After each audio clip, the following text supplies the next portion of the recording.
Multi-talented, multitasking, multi-everything people out there. Take it away. Find your glory, write your story, fearless feet will carry you.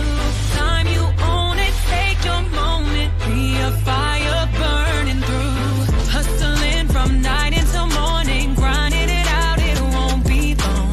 Feel your power, it's your hour, you inspire, you are strong. Enjoy your Zoa. No applause? You're all fired.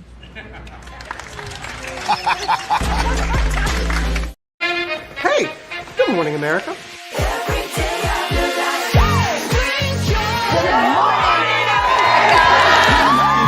Good morning, America. Good morning, America. Good morning, America. Money. Are you ready? They are ready. Covering the biggest events in the country right now. There's a lot going on here this morning. It's always a good time. That's what the show's about. That's good. Really good. Very good. Coming in hot, Jimmy, coming in hot. And it's far from elementary. Oh, good morning, America. I'm not going to try to strut like Michael or anything. I have known George a long, long time. Have you ever gotten him to dance? Look at that face. You don't just see it, you feel it. I'm in.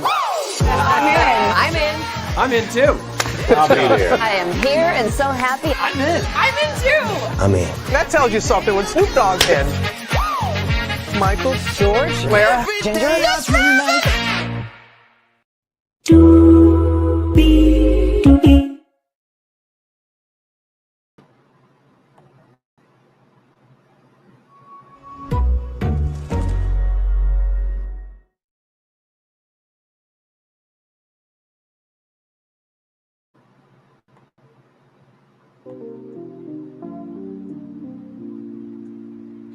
You know, in the words of Bishop T.D. Jakes, I'm going to need this cast to come out the closet and quit keeping a secret, because it had been for long on your side.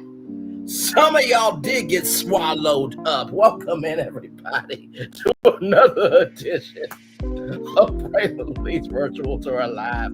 Iris Wayne Lowe's available, but either way, we are live on tour for the end of season 10. Well, I mean, can you really call it a season 10, Gigi? What was this season? Did it even exist? Did it air? Did anybody care? And I don't mean just the after shows, because this is what we do to make it rise and tide lift all boats. But like, was there a frequency where I feel like this was like an A and B cassette tape. I feel like we had an A and B side. I don't know if this can technically be season 10. I don't know what to call this right now. We're gonna give them a pass this time, but we hope that what we've seen in the previews for Detroit are a little bit better. Now I'm gonna tell you what we seen seemed a little good, but it also seemed like there were some things missing. Yeah. So I hope that, you know, we let season 11 be stronger than what season 10 was, because that A to the mint. Amen. Yeah. That being said, higher is Wayne, lower is available rather. But either way, we are live on tour. I'm Braylon Lee. That's the beautiful, gifted, and always here for what is possible GG9. We are here live on tour. 5 people in the building. Thank you all so much for being here from the jump. Thank you all. Before we get started with this part to the reunion, what's our overall thoughts here? Because honestly, to tell you the truth, I don't think I've ever seen a season of Ready to Love where when the reunion is like at the end, I'm actually grateful it's over and the season is over. But that's just what I felt like from this. It's like there was some things to come out of this, and I would say probably part 2 had a lot more tea than part 1. But that's my overall feelings before we get into what did you feel like, Gigi? I definitely agree with you on that. I felt the same way. I was like, yeah, I'm glad that this is over, because we didn't have much to work with. We spoke about it during our show several times. I feel like we've given it more element. We've given it more flair. We've given more to the show than what the show actually gave the people. Facts. And like I said, I really hope that they come and bring it better next season. Yeah. Whatever kinks they had to figure out when it came to this season that had them go on this 5-month hiatus, get it all figured out. And let's come back stronger. But yeah, I definitely feel like there was a lot that came out in part 2. There was a lot that came out in part 1.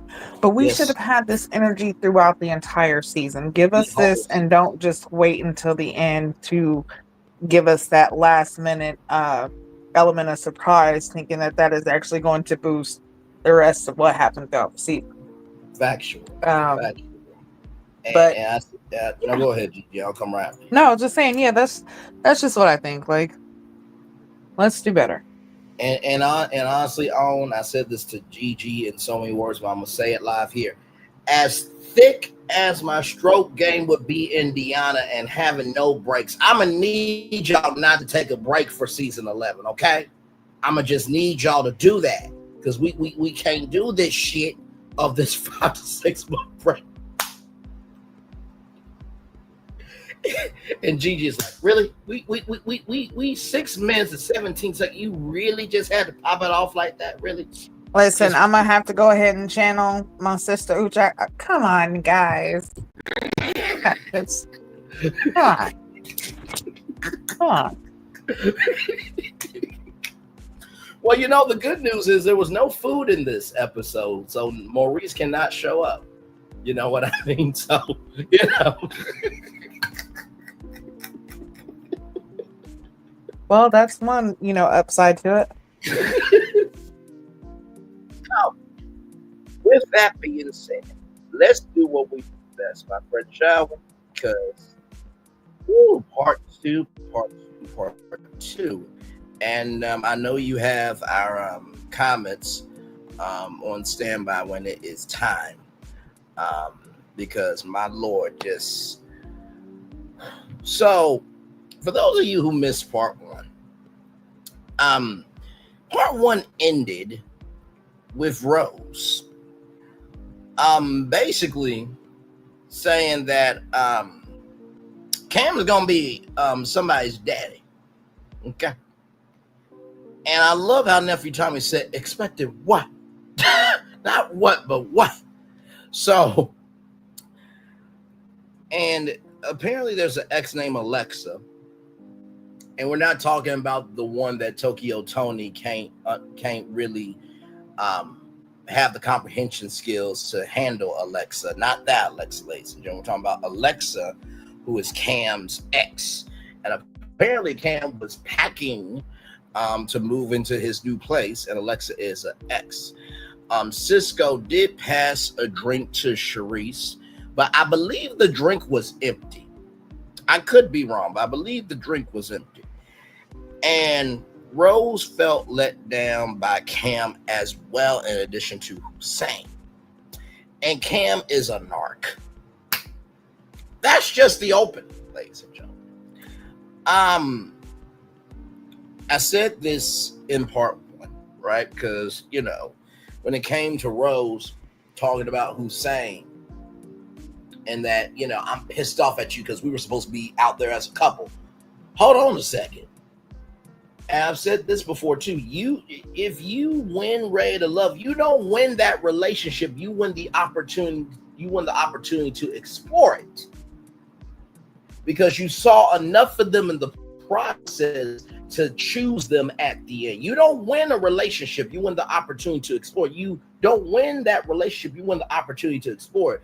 And you cannot be upset about somebody else's decision when there was a 50-50 shot of it not happening. And if somebody else has to determine how you move, were you ever a person rather in the first place for you if your happiness has to come from somebody?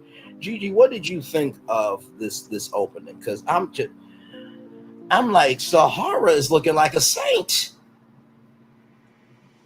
And maybe I was wrong about Sahara all season. I was gonna say you starting to see now. You starting to see certain things. I can't believe I would say this, and Sahara really does have enough for me to grab onto because we all know what I like. Like I said, me and Deona, the stroke game has no breaks. Oh, I'm gonna need you not to take any breaks. But I wouldn't mind hanging out with Sahara. You know, I would rather hang out with Sahara than Rose. But go ahead, Gigi. Go ahead. So I'm gonna say, listen, like I was saying to you, Rose came in like a wrecking ball. She had an agenda and she definitely fulfilled it. She left. Yes. She did not care. There were no bystanders. Nobody was innocent. Everybody could get it. Like, that's just what it was. But the explosion,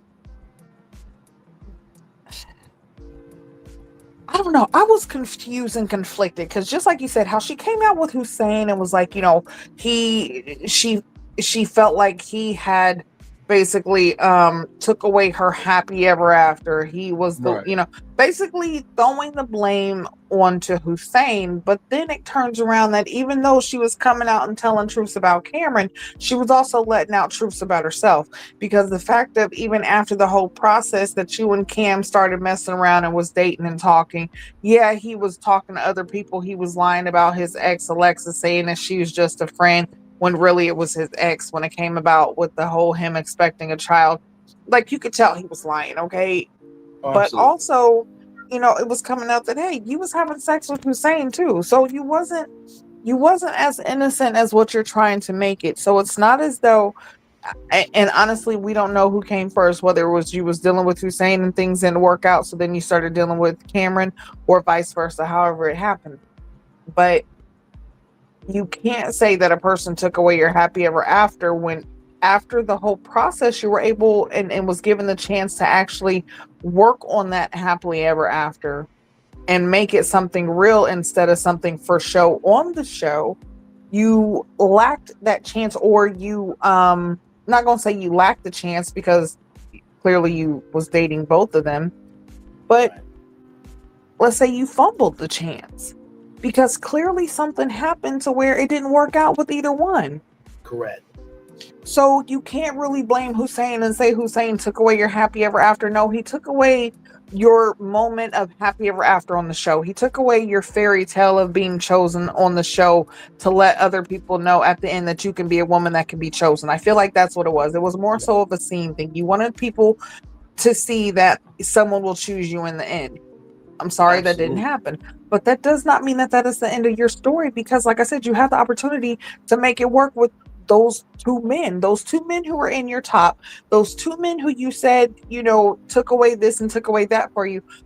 What was it really? Was it them or was it you? Yeah, they both had, you know, things that had happened and it just didn't work out. So could it just be that maybe they aren't your person? Don't put too much on a person and say, you know, that it was their fault, when, like I said, the opportunity was there, but there was no success in it. Correct. I mean, in the words of Taylor Swift, hello, hi, Rose, the problem, it's you. Like, shout out to Taylor Swift. But sincerely, that's how I truly feel about it, because it's just like, you know how, like, we all have that one friend that tells us something and we know their behavior, and, you know, before they get started, it's like, now listen, before you tell me this story, if we really want to keep it a buck with each other, I know you, you know me, we one big happy family. Were you the problem? And you don't want to admit that shit? Because if you admit that shit, I'm a mollywop on you mentally. And then, you know, it's just pause for a minute. Okay. Yep. All right. So we're done with this conversation. That's how I feel like with Rose. It's just like, girl, not saying that people are listening to Hussein and Cam, but you're giving them an audience. And it's just, and you're amplifying how ridiculous you look by how you're moving. In the words of Ayanna Van Zandt, your behavior is diminishing your message.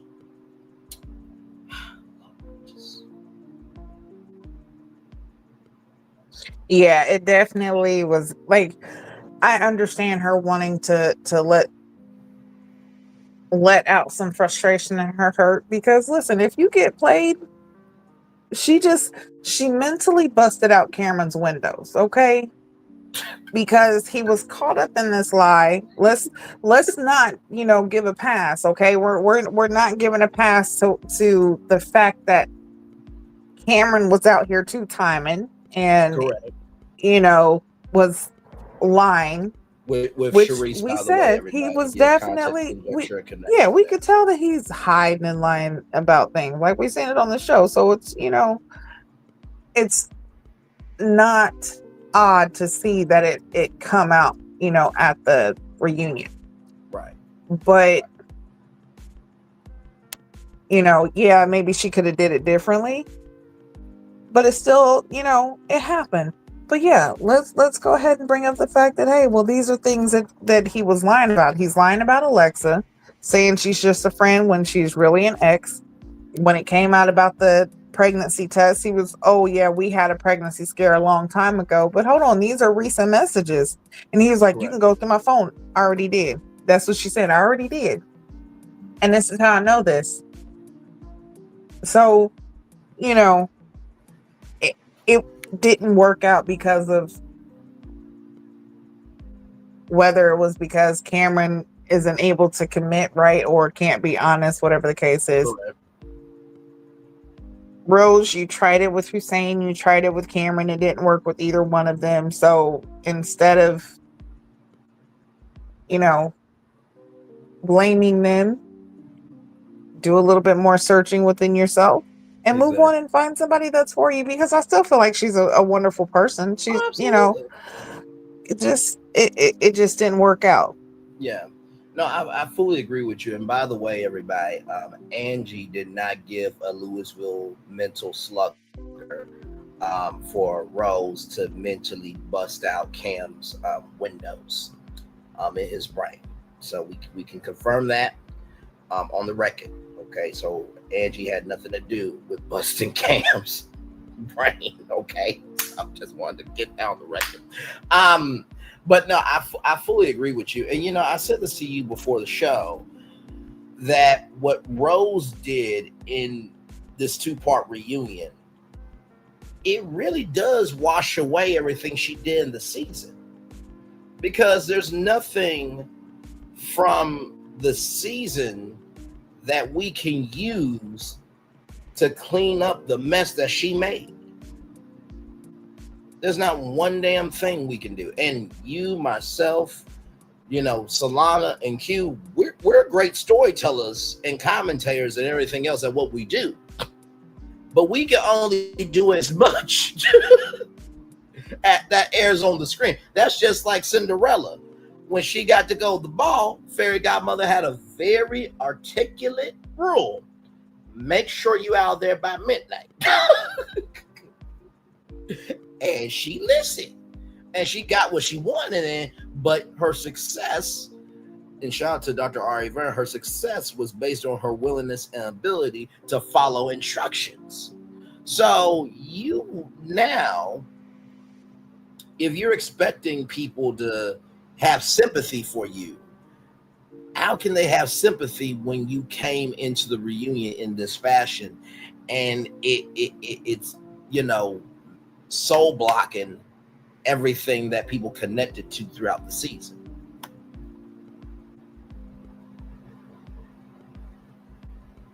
Yeah, I agree with that. So that was just the opening, everybody. But then it gets deeper because we talk about Rose with Hussein.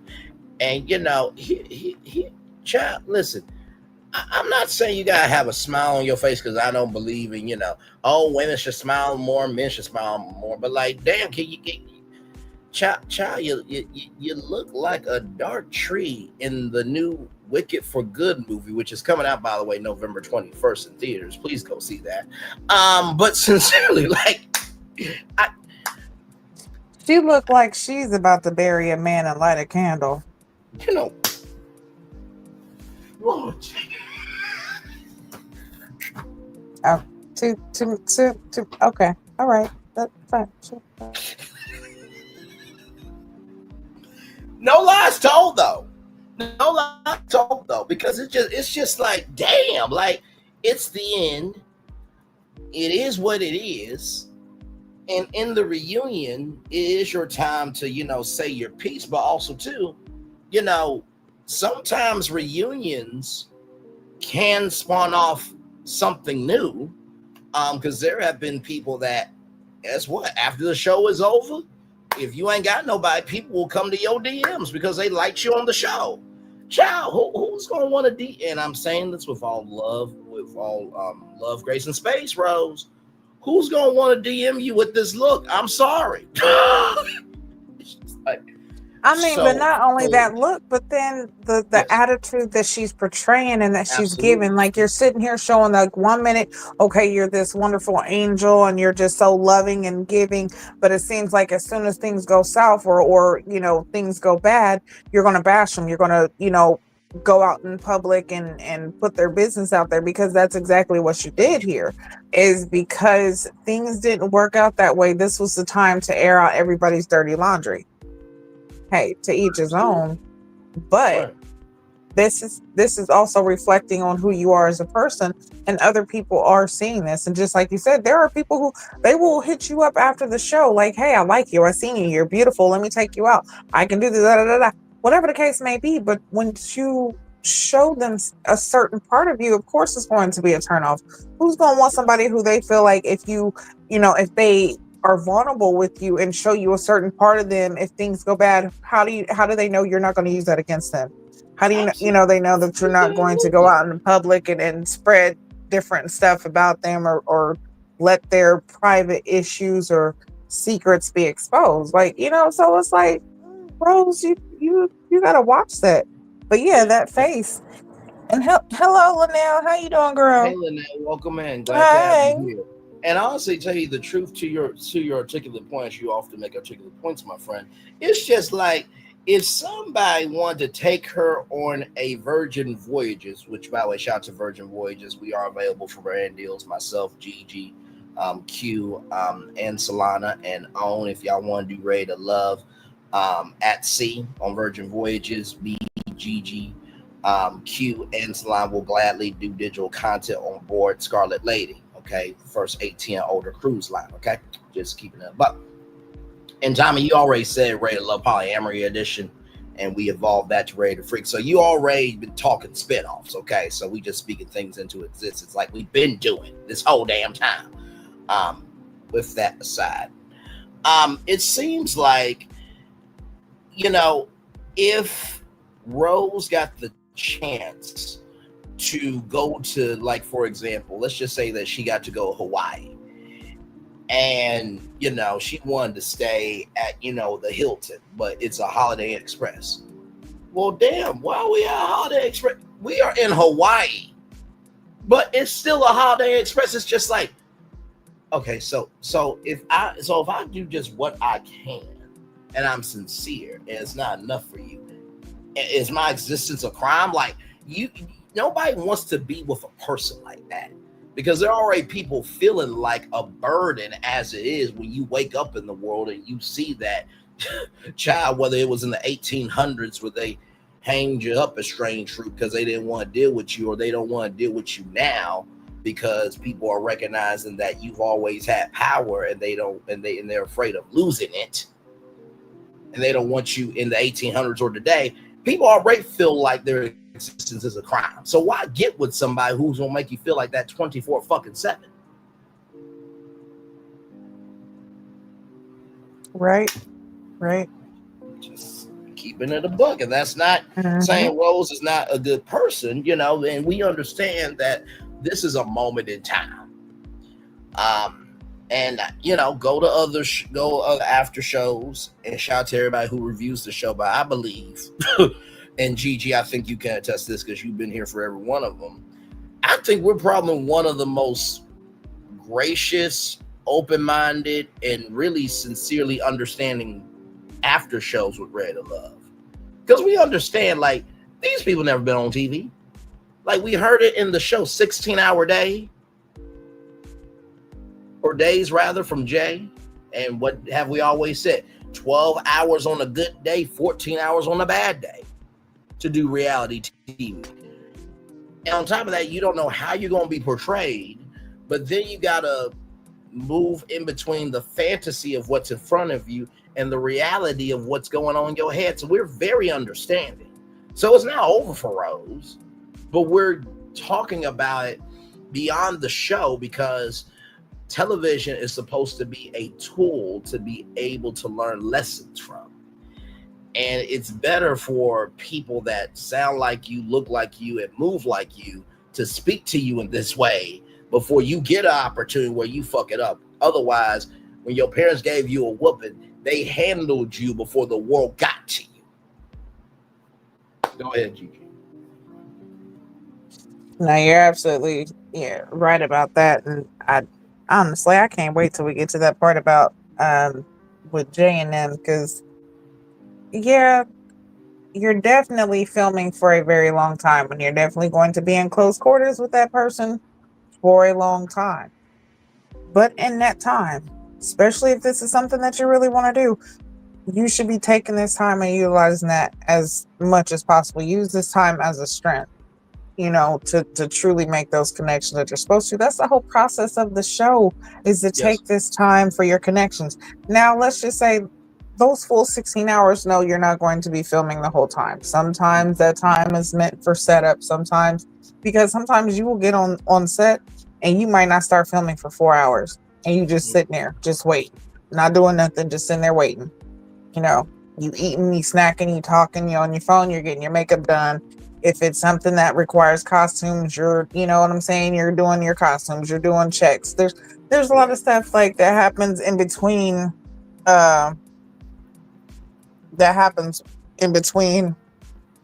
filming. But still, I still feel like that time still needs to be utilized the right way. Absolutely.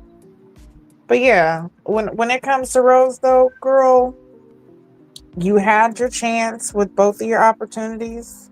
Yep. And it didn't work out. It did, come down to the end to where you were let go. And it was based off the fact that, your baby daddy was in jail. And I don't know if it was just the fact that your baby daddy was in jail or also the fact that I think it was the fact it was the discrepancy of the honesty of it. Yeah, I think and also like the timing of it, because she said something in the beginning and it's not like you had to tell the whole group. Exactly. But if you're truly matching with Hussein or with Cameron, them being as your top men, you would think that would be a conversation that would be had, just for the simple fact of you don't want there to be surprises. Right. Absolutely. But I mean, that ended up being her downfall and what set her back. So that communication is a problem. Yeah. No, absolutely. And to that point, with Rose, she said that with Hussein that they were at a deeper level and they were unlocking new things every time they were speaking to each other.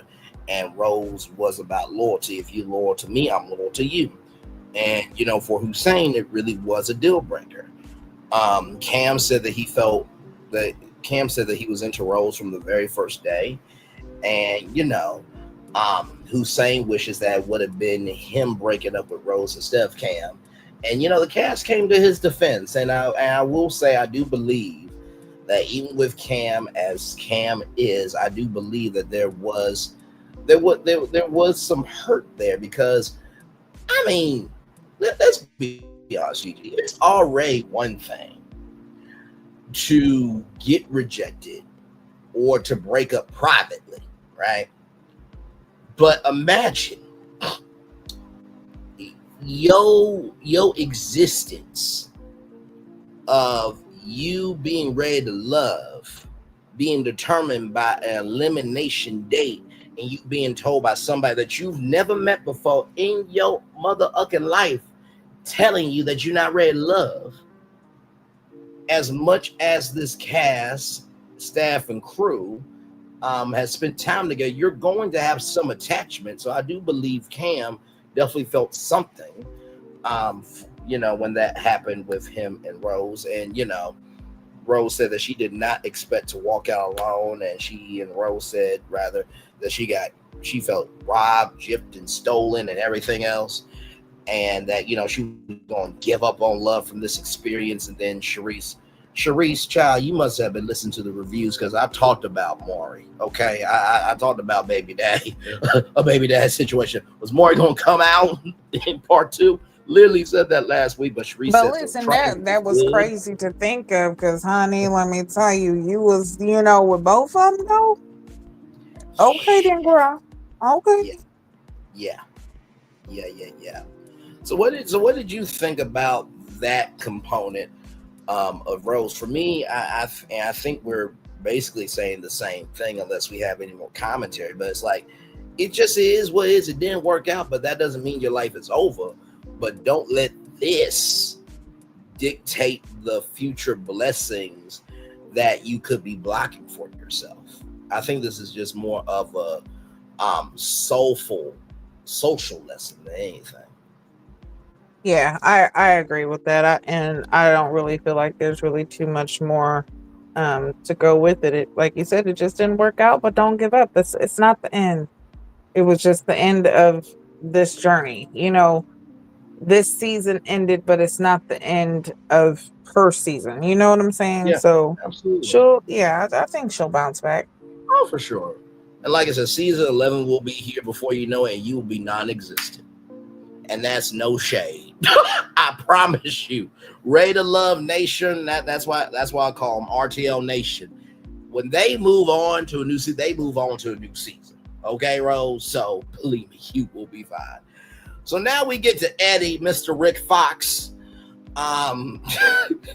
Rick Fox himself. Colby said he was great.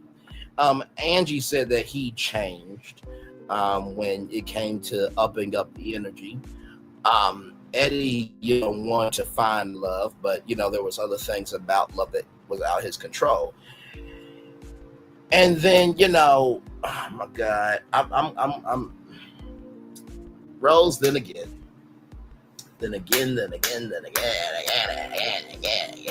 Rose then says Eddie had an outside relationship. Rose, we just gave you advice, and you just, God. Okay. And then Colby, winked at him, even though he wasn't looking at her. I think he was looking at Deona. And Colby said that she rather is a one and done person.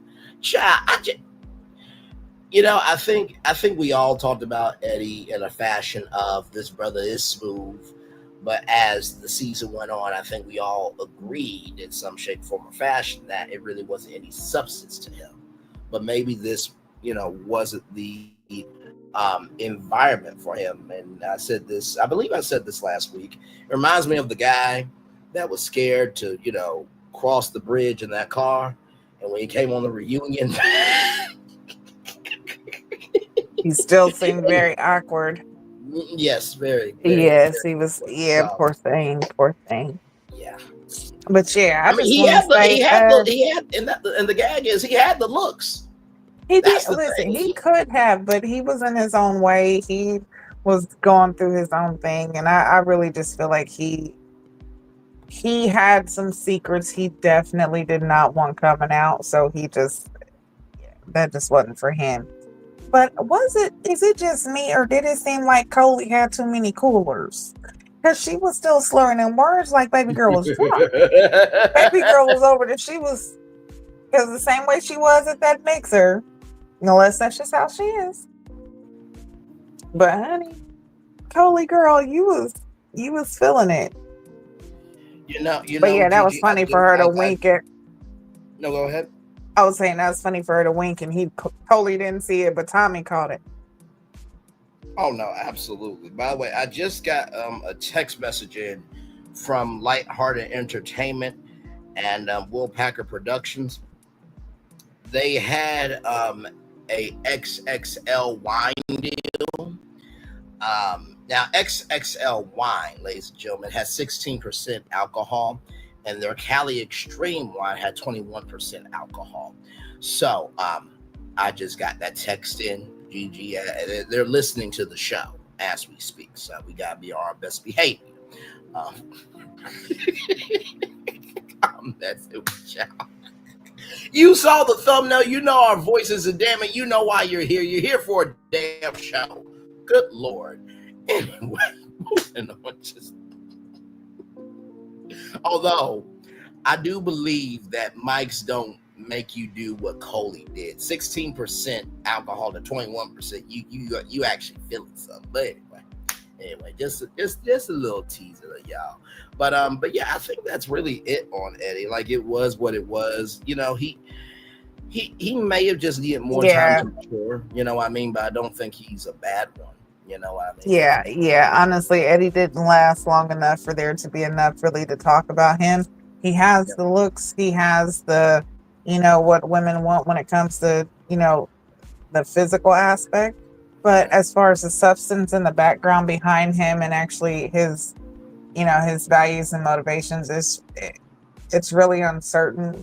So I don't know. It just, you know, he kind of seems like he would be the type to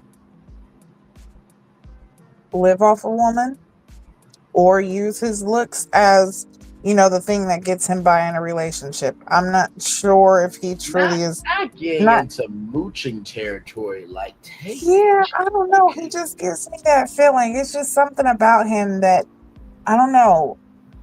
Listen, I am not an expert. I am not saying that I am right. I'm just saying it's a feeling. It's just something that's possible, okay? So y'all don't come for me and act like, oh my gosh, she said that he is just like this. No, it's a possibility, okay? But that's just the flavor that he's giving me. You know what I'm saying? Understood. Especially with him saying like he feels like a woman's place is basically cooking, cleaning, barefoot in the kitchen, pregnant. Like basically that is the role of a woman. That was a very huge disconnect, bro. Like so it makes me feel like he's that. Yeah, because not saying that is a bad role to have, but if you don't have the partner that's able to pick up the slack of you doing that, because there's a lot of women who would love, especially this day and age, who would not love to be a stay-at-home mom. Yes. And have somebody to where, yeah, you take care of the house and they take care of the finances, and you're able to, you know, either whether it is spend leisurely or be able to, whether it's spend leisurely or spend when necessary, you still have that opportunity because you know the finances are taken care of. It's different when you have that.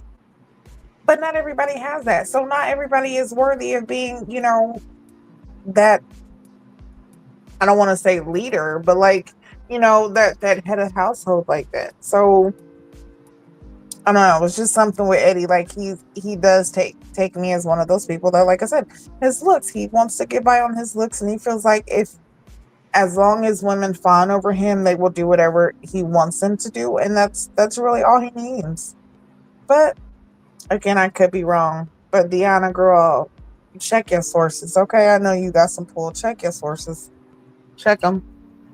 Okay. Because something else, I don't know if anybody noticed, but even though he was trying to shoot his shot with Deona and, you know, all of that at the very end, especially after the conversation when they was backstage and Kiara was talking about, you know, a person having a job and her not wanting to do that.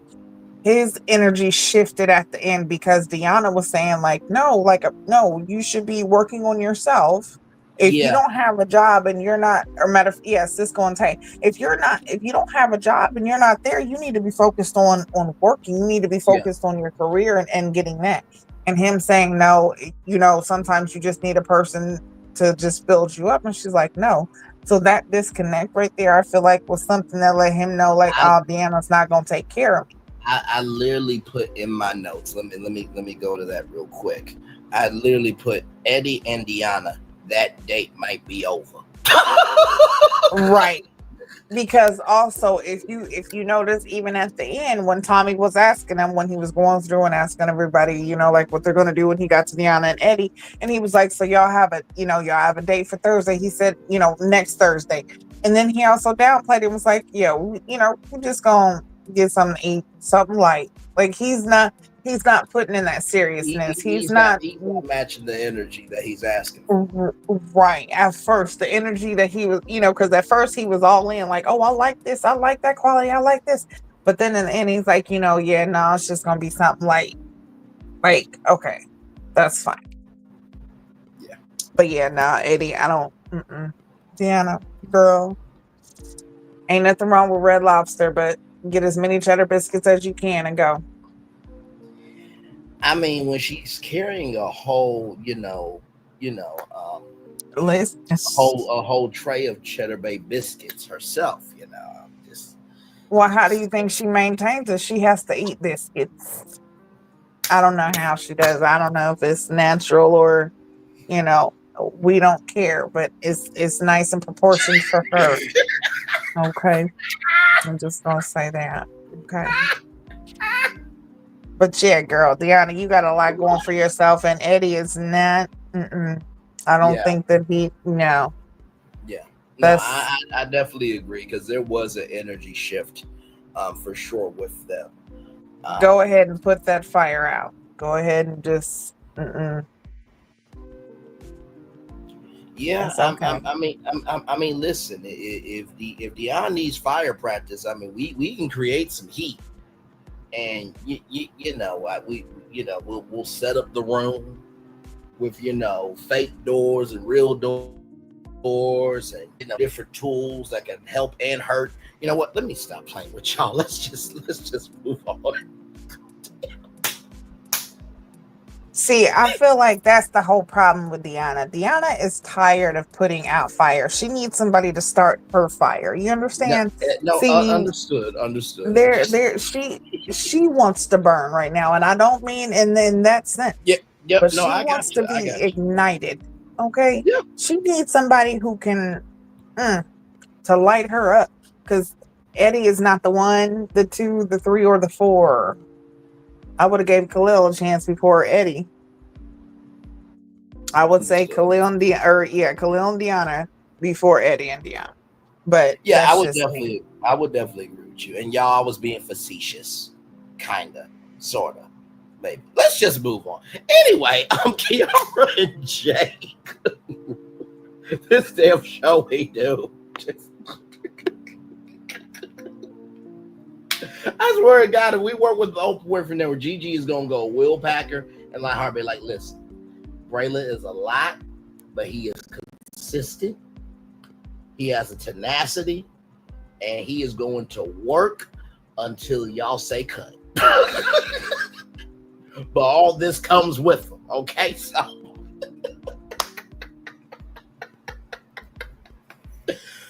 oh my God, okay. With that being said, Kiara and Jay, man, oh man. I think I said this last week, Gigi. I really think with this reunion, Tommy was probably the most lost days and confused. Not confused, confused. Because I don't think he knew anything that was coming on this reunion. Not at all.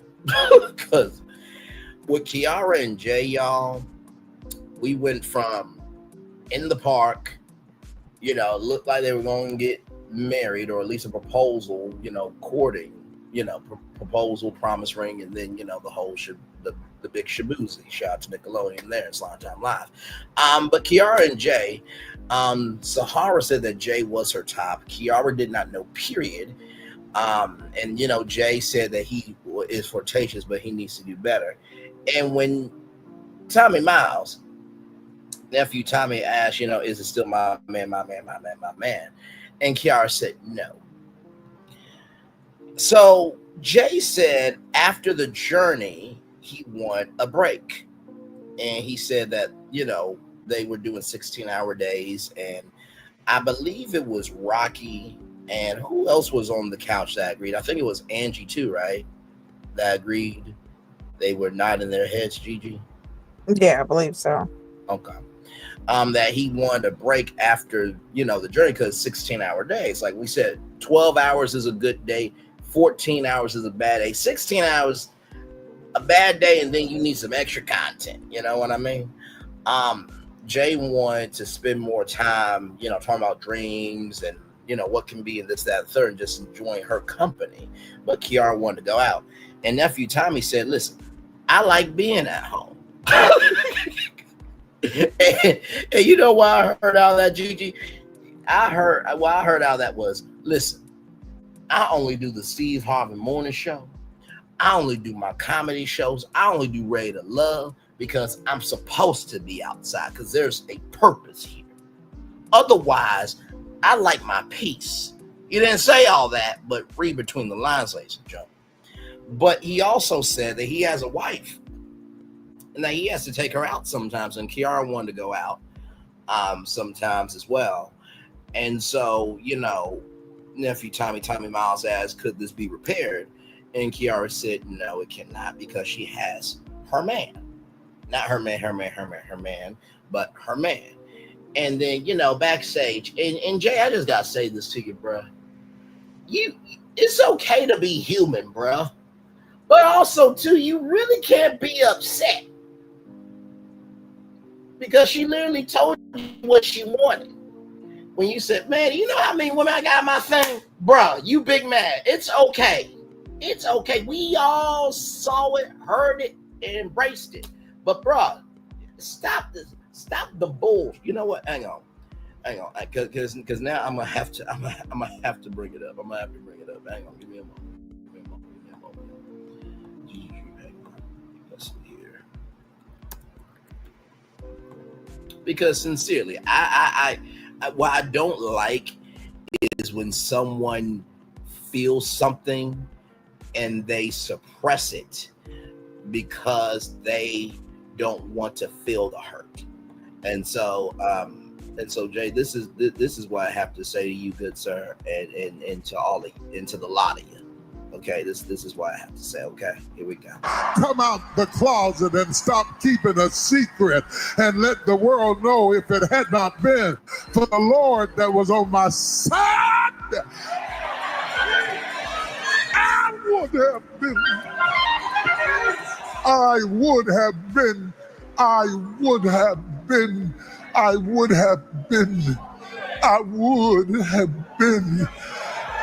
Swallowed up. Have you ever been swallowed up?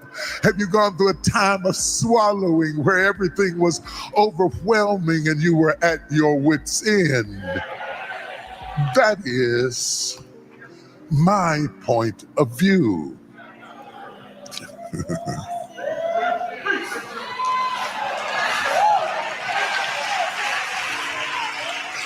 Because my point of view in the Easter story is relational. Exactly. The relationship, emphasis in the word of relationship, relations.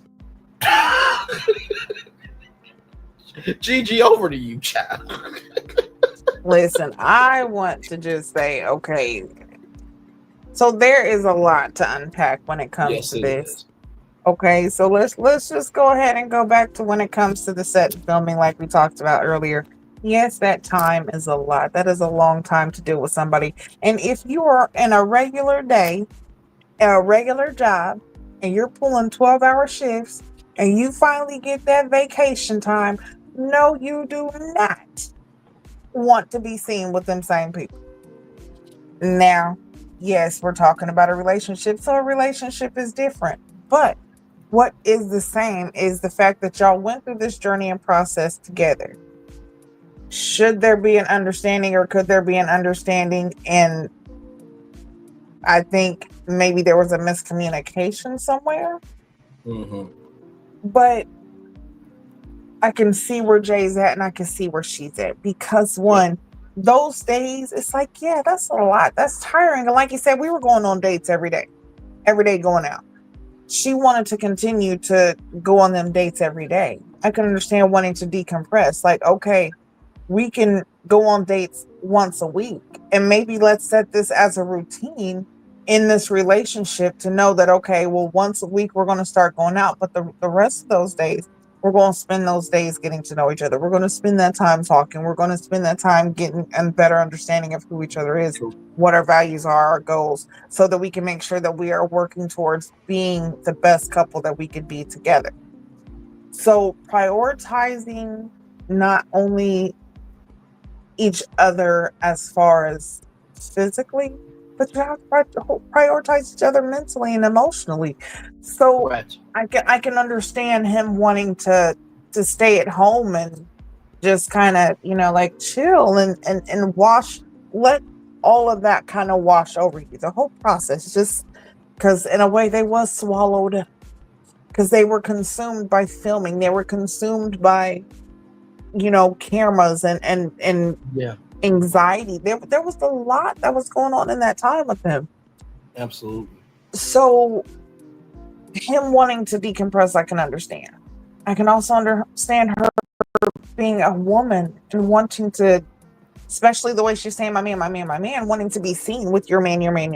Yes. Especially being on TV. Okay, now let's go out and be seen, because people in Philadelphia have watched the show. They've seen us. They know us. So let's go ahead and make appearances. I can understand wanting to do that, especially if you're trying to get on the level of being a power couple and say, I want to start doing content, because a lot of these people, they start out with either no social media. Yep. Or it's very minimal. Like, they don't have following. Correct. But after the show, it blows up because people have seen you on television. Yeah.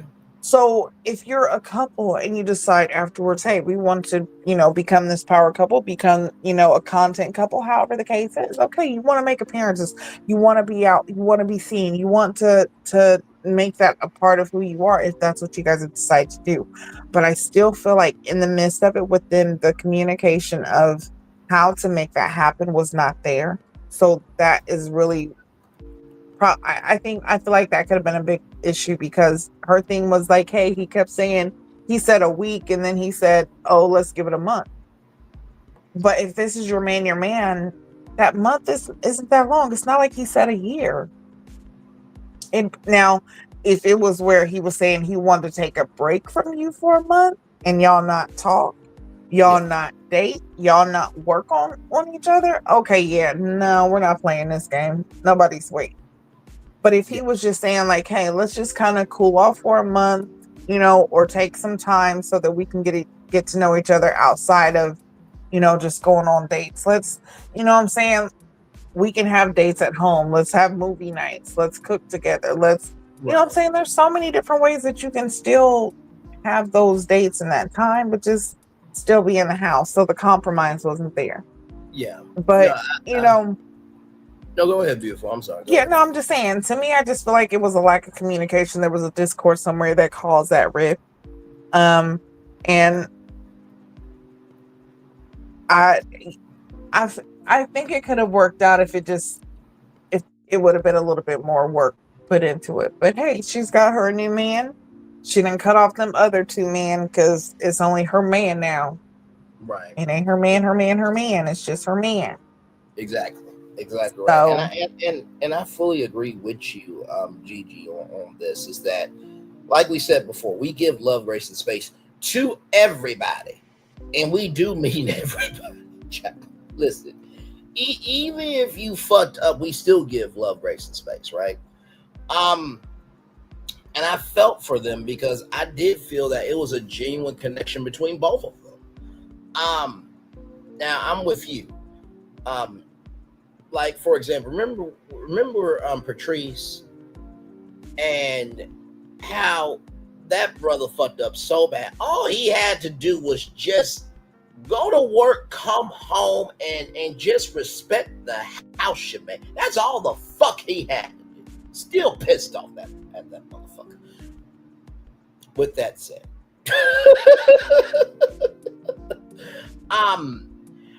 I understand both sides too, and I feel like nobody should be weighing a month to be loved on.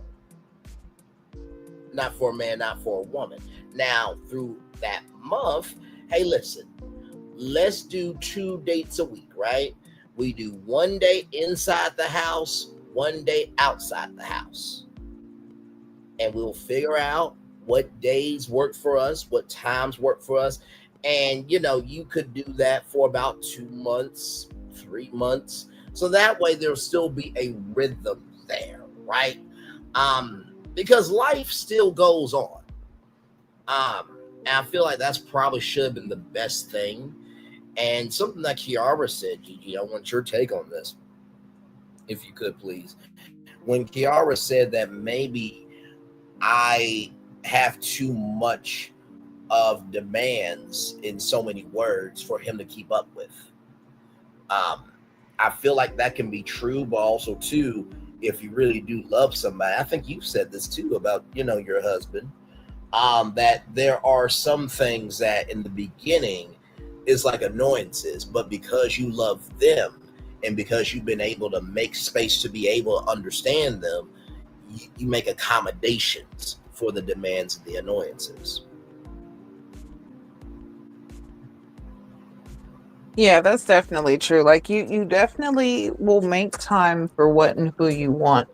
And if something is truly or someone's truly important to you, you're definitely going to figure out how to navigate through those conflicts or those things that you might find annoying.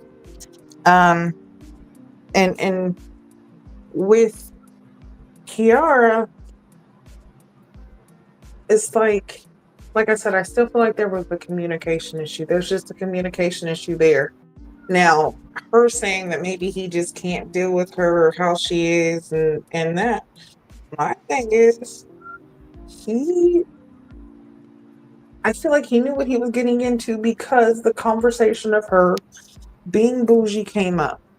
Yep. He liked the fact that she's bougie. So in being bougie, a lot of times we associate bougie with what? Finances. We associate it with glamour. We associate being bougie with, the best of things or wanting the best of things, So I feel like he should expect it. And if that was an issue, that still comes back to the communication part. And that's something that they should have talked about after the show so that they could have continued to work on things. So now it has me questioning, was there more to it? Is there something else that was, a conflict in their relationship that caused them to truly feel like there's nothing we can work out together right now? The best thing to do is to just end it. Yeah. No, absolutely. Absolutely, for sure. Do we have, I know we haven't brought in any comments yet, but I feel like this would be a good time to bring in some comments because I have to imagine that with Kiara and Jay being one of the biggest connections on the show, people had to have something to say on it.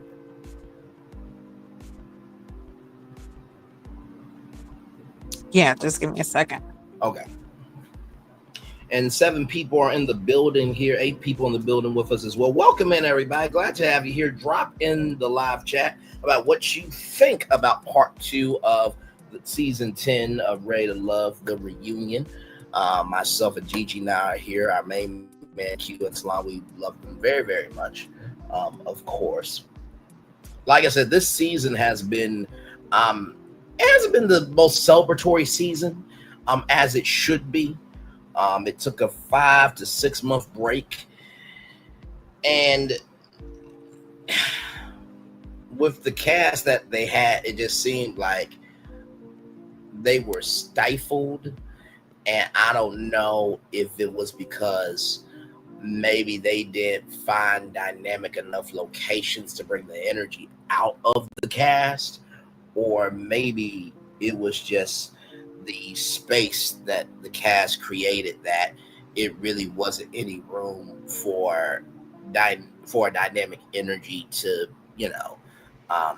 to be distributed among the people. But that's where we are right now. 58 minutes and 57 seconds in. We are live. Like, comment, share, subscribe. Of course, myself here at a Queen's Tea with GG9 as well. Yes, indeed. I'm going to drop her link in the chat as well. And by the way, shout out to Chef Don, who is live right now. Well, he was just live in Houston, Texas for the Heart and Hustle season finale watch party. That show will be coming on at 8/7 Central tonight on the Oprah Winfrey Network. So please stomp the fucking yard for that show. because it deserves a season damn too. Okay. And yeah, and then you've No, go definitely ahead. convinced. I was gonna say you've definitely convinced me. I'm definitely going to join season 2 as a content creator for the show because it's definitely received a lot of praise, and people have been showing up for that show. So I feel like it's Absolutely. another good one. At least we got something good coming out of it. Yes. And something that people actually want to embrace. Because with Horror Hustle Houston, you haven't heard about no drama with that show at all. Like, people actually are rooting for these women, but most of all, you are more pissed that the show and the episode ended rather than being relieved that the show and the episode is over. So listen, but shout out to Horror Hustle Houston for sure. Right. No, But yeah, sure. okay, so to the comments, let me just say, when it comes to the comments right now, honey, the comments aren't too much commenting, especially not about Jay and Kiara, which is kind of crazy. I would have thought there definitely would have been more. Honestly, it's been more about Rose. Okay, well, let's hear some of those then. So let's hear some about Rose then. I'm just going to go through a few because there's some about it, a little couple things about everybody. So I'm going to start with this one. Even though we haven't got to Tae yet, we'll just go ahead and go. So yeah. Grace Jones says, Tae, shaking my head at her blocking Cisco's blessings with someone else. She knew she wasn't comfortable with him not being financially stable from when he told her. She had time to find her an interest in someone else after she was told about his financial situation. That was time wasted. Which could agree. Yeah, I can definitely agree with that. Yeah. Ghost Pepper said, not one relationship made it. Rose was getting busy too. She knocked off a couple guys her damn self. Rose ain't no angel, that's for sure. Having a baby daddy that's in jail is proof that she was living a different way. She was probably like these young girls that only like street ninjas. Ooh, not street ninjas, child. Street ninjas. Now, hold on. Listen to this one. Now, Reincarnated said, I would love for them to have an LGBTQ ready to love show with bi, trans, gay, lesbian, and straight. But Pick Up Your Feelings said, shut the fuck up with that stupid shit. Damn. And Keep It Real reply. Keep It Real replied, I wouldn't watch that, but I think for the LGBTQ, it would be nice. And Ghost Pepper said, no. Oh my God. Oh. Well, we do have some options here. We got RuPaul. We got Billy Porter. We got T.S. Madison. You know what I mean? I'm trying to think if there's anybody else in Laverne Cox, of course, if she wanted to do it. So there are options for that. And I will say this too. I do believe that everybody's sexual preference should be shown on national TV. There's another great dating show, has been on in a long time, by the way, also produced by Lighthearted Entertainment, called Are You the One on MTV, where it was Are You the One for All, where it was everybody's preferences. So it was gays and lesbians and straight people all in one season, right?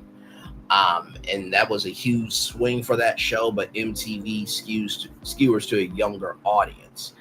And I think Gigi knows where I'm about to go with this context industrial connection that I'm about to give you. OWN's audience is a grown audience. The advertiser demographic is 25 to 54. You guys have probably heard that for daytime television, right? And also primetime. And mostly with Ready to Love, and Gigi, let me know if I'm off, but I feel like for Ready to Love, the demographic is mostly about 30 to 54. about that where you have some seasoning on the meat of your life. And while there are some black people and some ModPop people that are very open-minded to that addition of Ready to Love, the majority are not. Now, that doesn't mean that won't ever happen, but you have to, as I often say, if you understand the moves that are happening around you, you'll understand what you're seeing in front of you.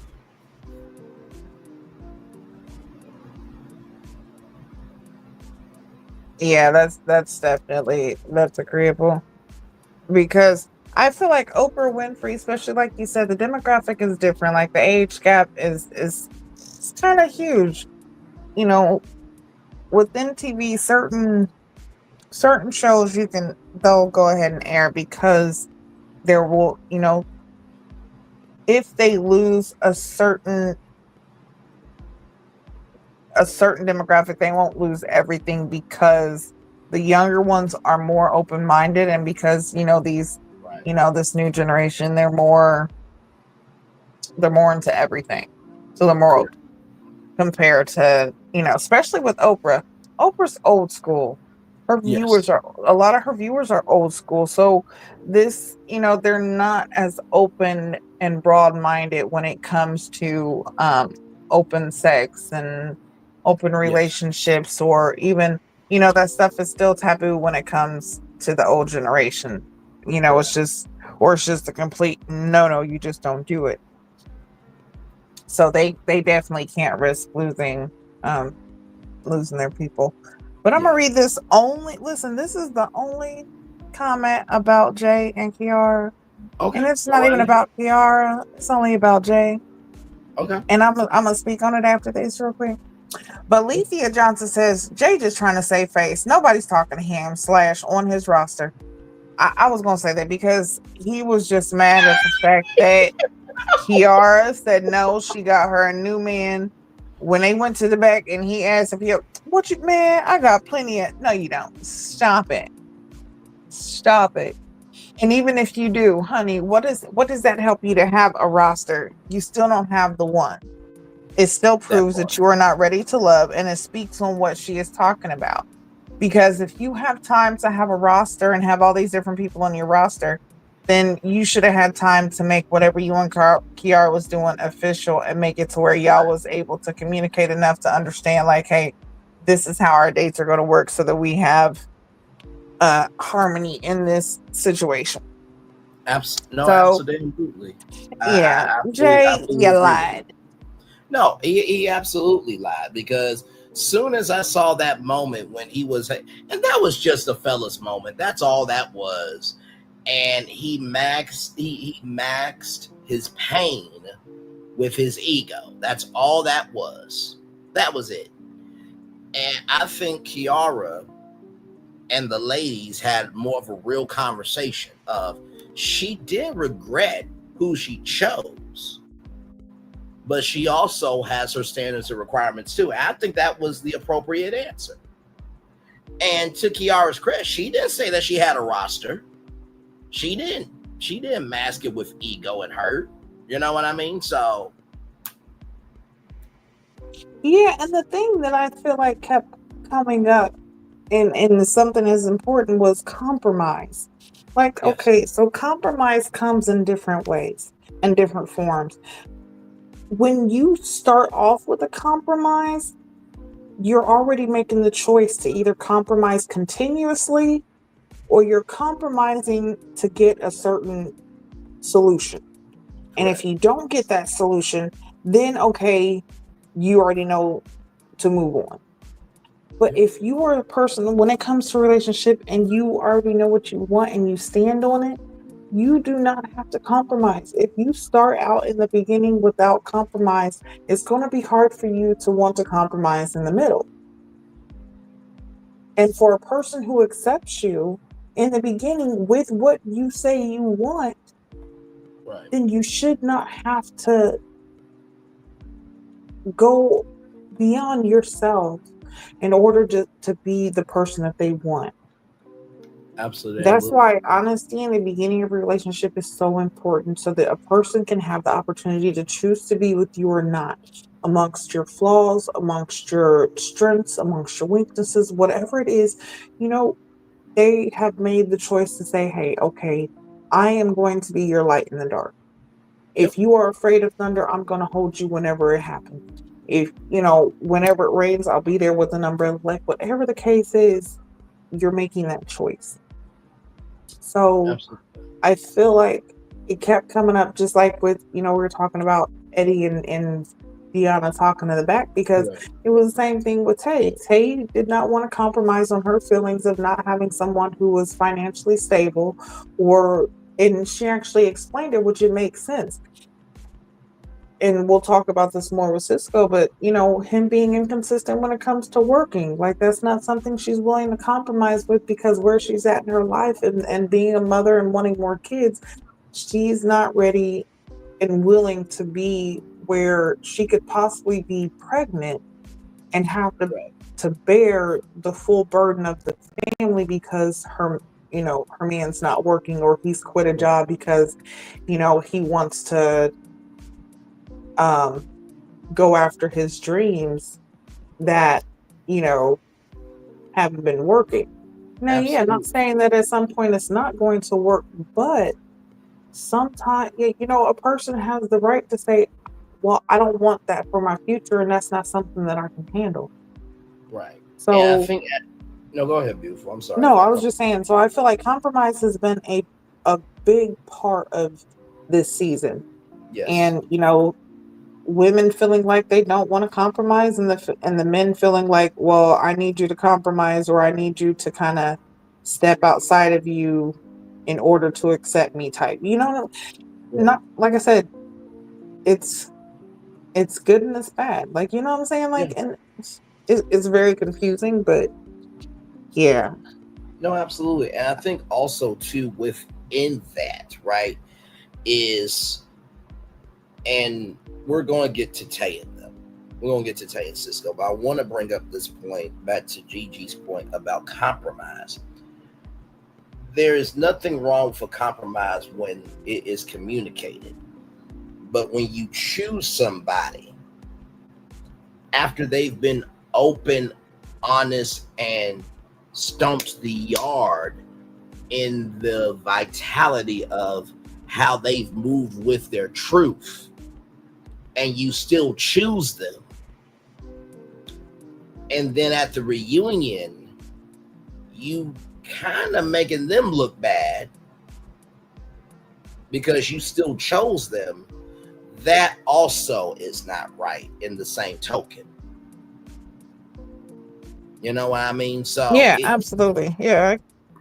So it's not saying that you don't have the right to have your standards and requirements, but you do also, but in the same token of you having the right to have your standards and requirements, you also should have the right to have the standards and requirements of respecting the person you chose after it was all said and done.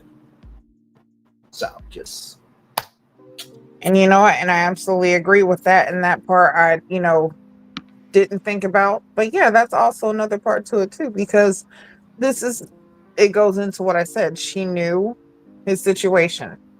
You had time to figure out and choose whether you wanted to move forward or not. You chose to move forward.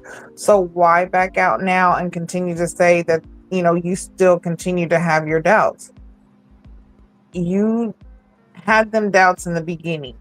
Yep. Either go with them doubts then and let this man go, or you work it out and see how far you can go.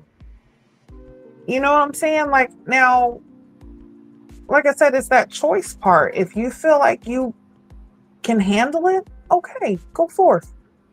But you knew this in the beginning. This isn't something that he just sprung up on you. You know what I'm saying? Like, I would feel differently if she didn't know that he didn't have a job, or he was this type of person, so she can't handle it. No, this is something you've been battling with, and you chose this man in the end, but then you decided, no, you couldn't do it. Okay.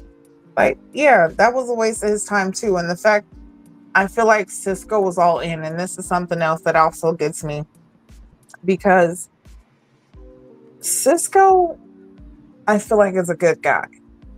And I feel like it is heartbreaking that his career choices are causing him to not have his happy ending, because I feel like he really, really liked Tae.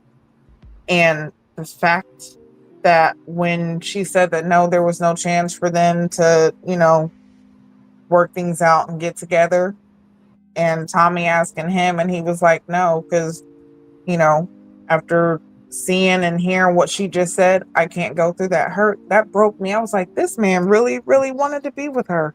And I feel like they definitely could have made it. But yeah.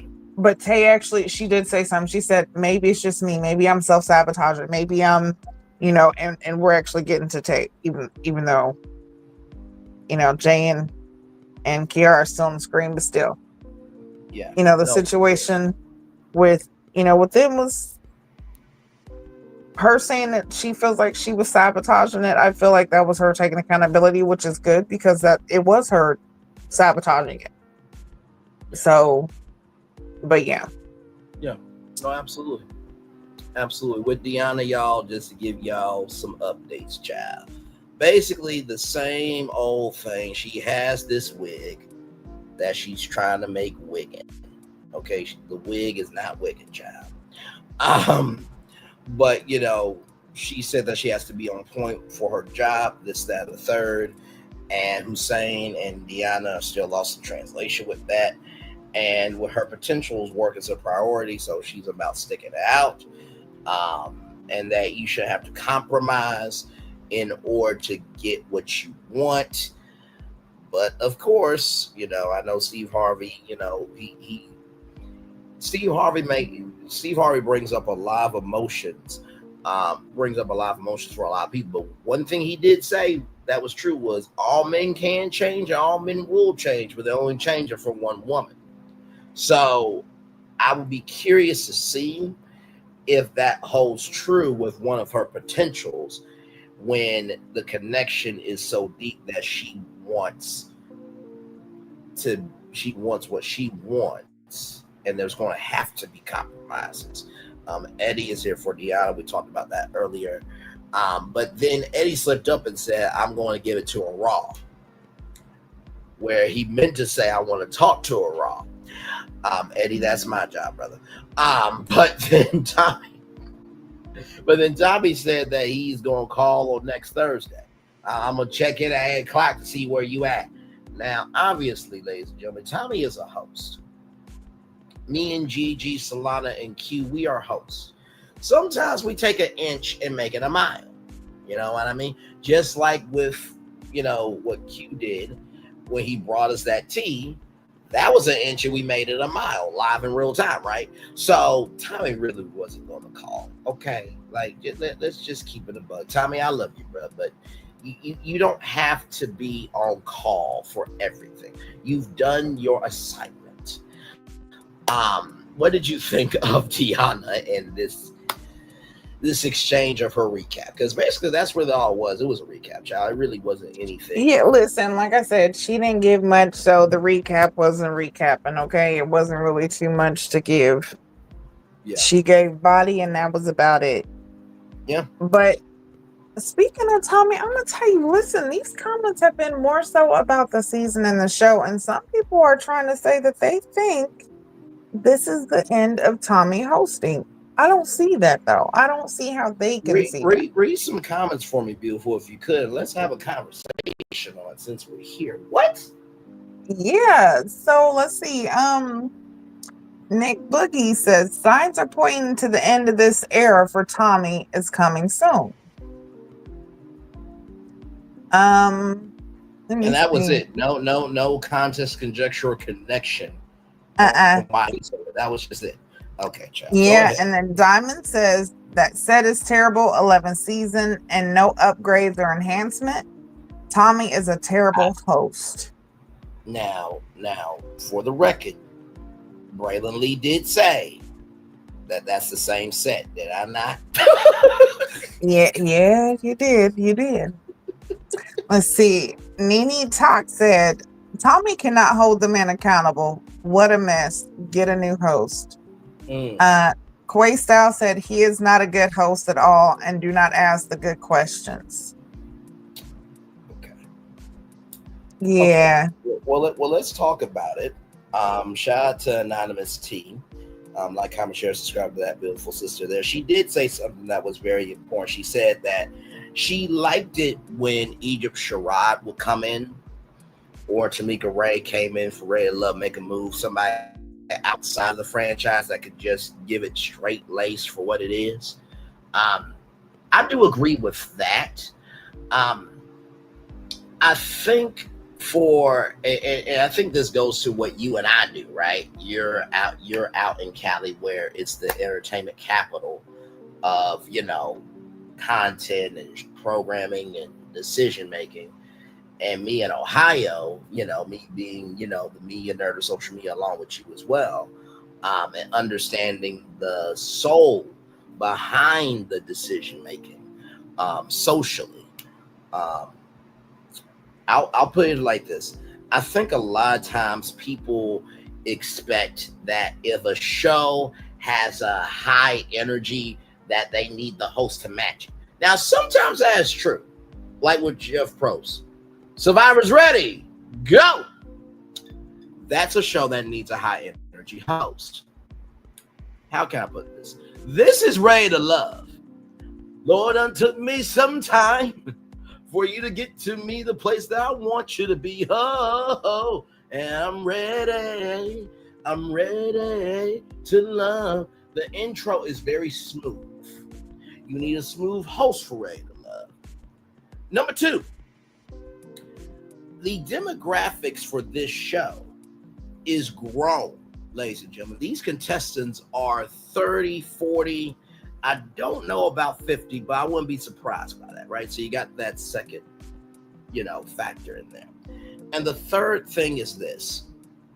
Because this is on a Black network, you need a host, right, that can honestly speak to the platform, that can speak on the platform as the platform needs to be seen. You need a host that can speak to the platform as the platform needs to be seen. You need someone to speak to the platform as it needs to be seen. So even though people may not like Nephew Tommy's hosting style, that motherfucker has been there for 10 years, to the point where Will Packer said to Nephew Tommy, I have a show just for you. That is the equivalent of Daniel Craig saying when he got asked, how long will you be making these Knives Out movies? And Daniel Craig said, well, as long as, he keeps making them, I'll keep doing them. You hope to God Almighty that you get that type of contract, because that means you never running out of work. Gigi, over to you for your commentary on Tommy. Yeah, I definitely feel like when it comes to Tommy has definitely been doing his thing. Tommy has been showing a lot of versatility. And when they say that Tommy doesn't hold men accountable, I have seen him plenty of times hold the men accountable. I have seen him hold the women accountable. I have seen him actually give great advice to both, and let either side know, like, hey, either you need to do better, or what I'm saying, try to give an understanding. I feel like Tommy comes in with the open mind, and he comes in not just with his own advice, but Tommy's the type of person that he will get advice from his wife so that he's making sure that he's giving the right advice. I don't feel like he's coming in with one-sided opinions. And like you said, Will Packer asked, let him know, like, hey, this show is for you. This isn't the first show Tommy has hosted. Tommy has hosted Comic View before. He's, him doing the Steve Harvey morning show. That's a part of hosting in a way. Yeah, he's also hosted the not to add to your point, beautiful. He's also hosted the Black College Quiz on Aspire TV. He opened up for Big Luther Luther Vandross. Not Lil Luther, Big Luther. That part. That's what my mama always says. Big Luther, not Lil Luther, right? But go ahead. You know, but yeah, that's what I'm saying. Like, so this isn't his first rodeo. Like, Tommy knows what he's doing, and I feel like Will knew what he was doing, getting him to host. And honestly, right now, I feel like finding a new host for the show might not be the best thing, because there still needs to be some familiarity. I can't even say it right now. Familiarity. It would not come out. Familiarity with the show. We need to make it, where we know some things to look for.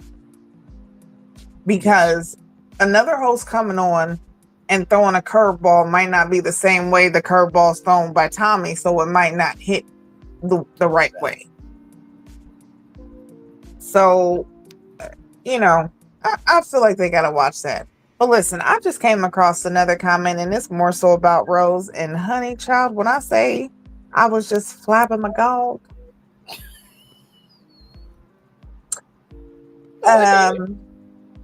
Okay, so listen. Shantae Kanisha said, I like how Rose is putting stuff on Front Street. My thing is, why did she sleep with both or either of them? They clearly played her. It's given, I'm going to use my body to get what I want. Not saying people who do is wrong. That's their business. Just didn't portray herself that way during the season. If Hussein was your number one and you felt some kind of way about Cam, what'd you sleep with him for? Now, this is where I'm flapping my gall, because Nikki Band said, listen, I'm gonna reiterate this. Nikki Band said this, guys. Okay. Oh God. Now,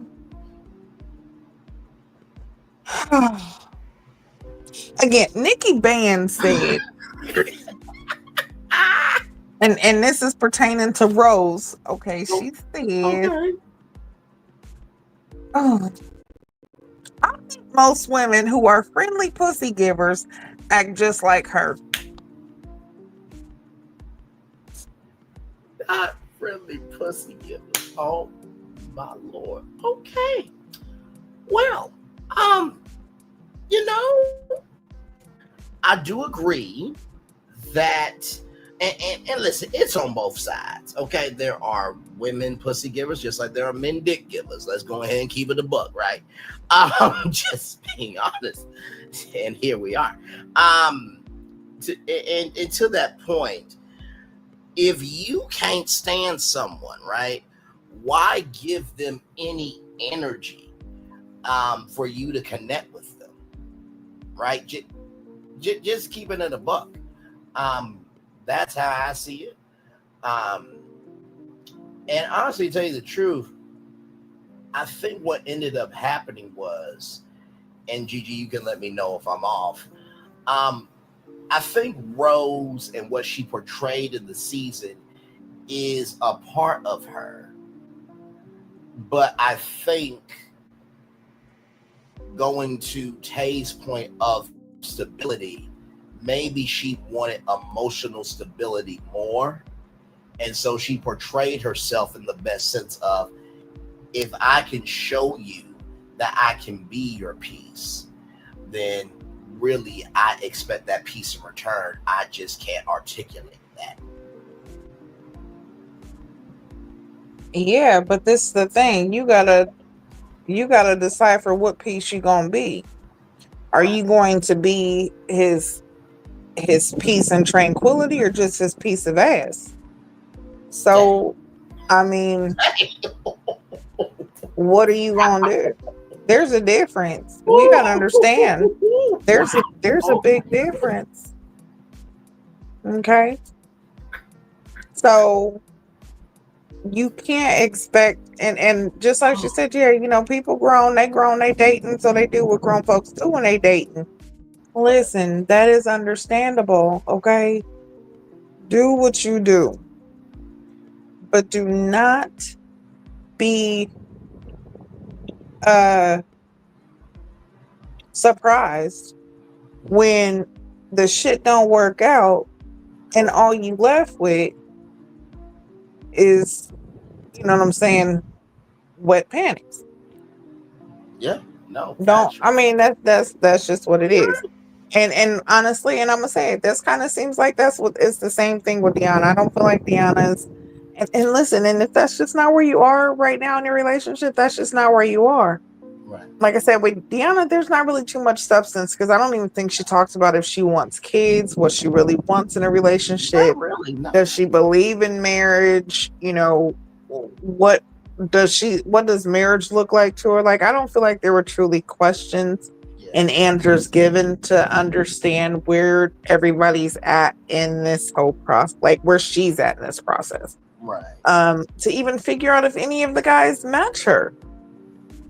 Yeah, So, and she and to add to your beautiful point, it does give Hussein a point in his argument.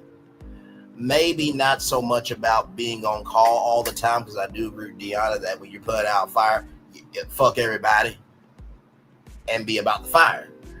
But it is the frequency of energy of what you give attention to in the different areas of your life.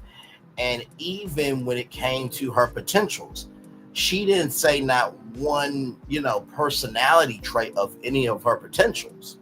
She just said that work is their priority. So it does go back to Hussein's point just a little bit. So that's about work for you more than a relationship.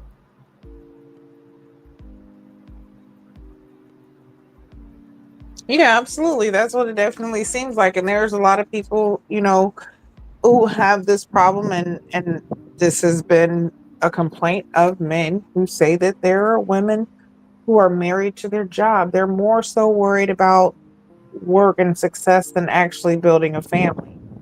Yeah. And honestly, that can destroy the next population because, there's not as, many kids being born, and, there's times are changing. But then you also have the women who are complaining about being lonely and not being able to find a man. And it's like, well, are you able to at least, here we go with this word again, compromise with certain aspects of your life in order to fit someone in your life who's actually able and willing to give you all the things that you need, not just what you want, but the things that you need. Correct. And then those things you need, those are the things that you can't recognize because you're so busy working. You don't really understand the things that you're missing until someone shows you. Right. No, absolutely. So yeah, I feel like with Deona, when the time comes for her where she's really ready for a relationship, that's when it's going to happen. But I feel like she's still in that sense of physical intimacy, because then there's not commitment. There's not, she doesn't have to put in any effort, and she can still devote herself to work, but still get the pleasure of having someone. Yeah. Or having that physical contact. Yeah. No, absolutely. I've been facetious about, me and Deona, but I would like to be more facetious about personality traits about her too. You know what I mean? I can only go off of what she gave. And by the way, thank you, Gigi, for articulating your points about hosting, because you know how serious I take my hosting. I take what I do seriously. I just don't take myself seriously. And I hope within my 3 points that made sense of how I broke down how Tommy hosts, because I think that with audiences, they are more about they're more about the fantasy of what they're watching, but they don't understand the reality of the weight that it takes to make it happen for that fantasy that they're seeing, if that makes sense.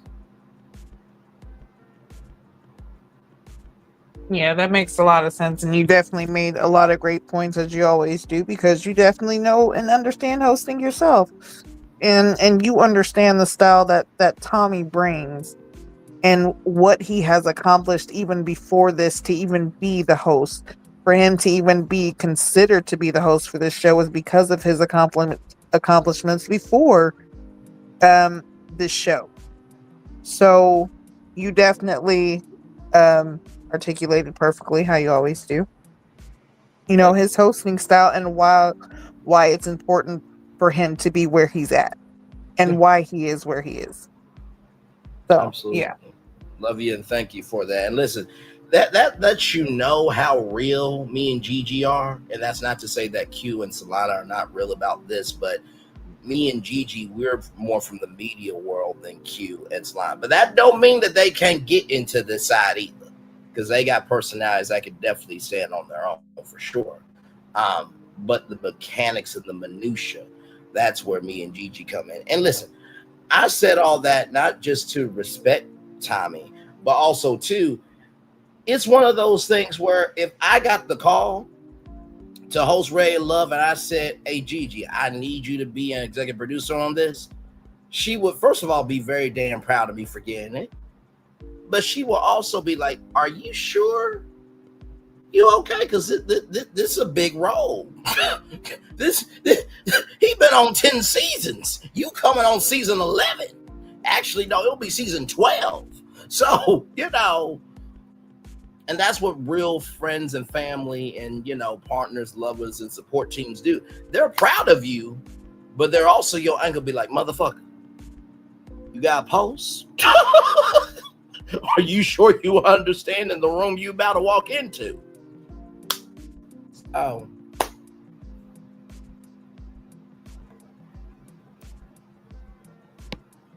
But yeah, moving on. Yes, indeed. Yes, indeed. So we got Charice here. Now I didn't see this, and you did a great job with getting this. Charice, what were you doing with this look here? Like, where are you looking? I think that was during the time of talking about the body painting. Okay. And you know what she has been through, because it was a recap of, you know, her journey, which was not long at all, but she did have that moment with her and Cisco where they, you know, did the whole body painting. And you know, Tommy was asking her about her being so comfortable with, you know, with it, and her, you know, she let it be known like, hey, I've been through some things mentally, physically, sexually. I've been abused, but I have not let that keep me closed in. And once I released the clothes or took off the clothes, I set myself free from that burden and the covering of, you know, because she felt like it was a mask for her. Yeah, you know, she washed away that mask by going ahead and taking off some clothes. Now, in that, like, we seen the body painting. Okay, now it seemed like she was naked, and I think Sahara was like, was the snatch out? And she was like, a little bit. I was like, oh. Sorry, said I should have been a part of that. I should have been there. I'm right there with you, child. I mean, and listen, she's got the body to do it. Charice definitely has the body to do it, but also too, with that, and you know, my mom has always said, I think you have probably heard this, Gigi, that a black mom can teach a black son how to be kind, how to be generous, how to be responsible. But it takes a black man to talk to a black man. And when nephew Tommy reflected her vulnerability in that moment, that's why you also need a host like Tommy to have had enough strongness to understand the weight of what somebody's saying. Because let us not forget, one of the most impactful votes, and really one of the most impactful rooms that Tommy has had with the ladies, when Charice broke down crying. That, even though the show took a break, that was all real. And you don't ever think somebody that beautiful could go through so much of a hell like that. You know what I mean? Yeah, so but then also you got to understand, let's even talk about him being able to transition from such a a huge blow up between Rose and Cameron and how they continue to go on and on back and forth. And he was able to cut that off and transition into the next segment. Like, hey, no, we're moving on. All right, listen here. We're going to let that go. Now we're going to move on. And he did a smooth transition. You need a host who's able to control the situation and continue on with the program. Absolutely. And Tommy definitely does that. And yeah, definitely when it comes to Charice, like him being able to be a comforting shoulder without a physical touch is definitely something that I feel like it is good with his hosting style. And her being open and being honest about her situation is something beautiful. And I feel like her and Fitz might actually, hey, they can have a connection. Honestly, I really don't see it like that, but I see like, hey, they might try it out. I can see them trying out something and, you know, even having a great friendship. I can see them having something strong like that, but as far as a relationship, not quite sure. And if nothing else, they will be on the brand new season of Ready to Freak coming to the Oprah Winfrey Network, or Ready to Love Polyamory edition. Right. Okay. But let's go ahead and talk about the fact that when it was asked how Tae felt about the date, she was at a loss for words because just like she said, she did not go on an X-rated date. All her dates was PG-13. There was no touching, and then you know, he was writing his name on her breast and claimed her as his property. So Tae definitely felt some type of way about it, and I feel like that was also after hearing that was also something that kind of solidified in her that she didn't want to be with Cisco anymore because she's seen what he did with Charice or Shanice. Right. So but no, go ahead. No, I was just saying. So I in that, I feel like it was, even though she had already let go of that and didn't want to date him anymore, like I feel like that was also another reason for her to say, okay, this is why. Right. And back to your point about how you have to understand the room and understand the magnitude of what's happening in the room when it came to Cam and Rose. It was that same energy, not so much in terms of vocally, but emotionally in that back and forth, right? And to Cisco's credit, right? He did say, now I see that's not Rose, child. I just talked about Rose again. But to Cisco's point, he said, you know, about Tae, that I feel like Tae is feeling way about this. But I thought this process was we were all supposed to go out on dates. And when nephew Tommy Miles asked, you know, Fitz, how did he feel about it? He was like, I wasn't upset because Charice was open about what happened. All that was maturity. Because wasn't it early in the process, Gigi, when that happened? So it's like,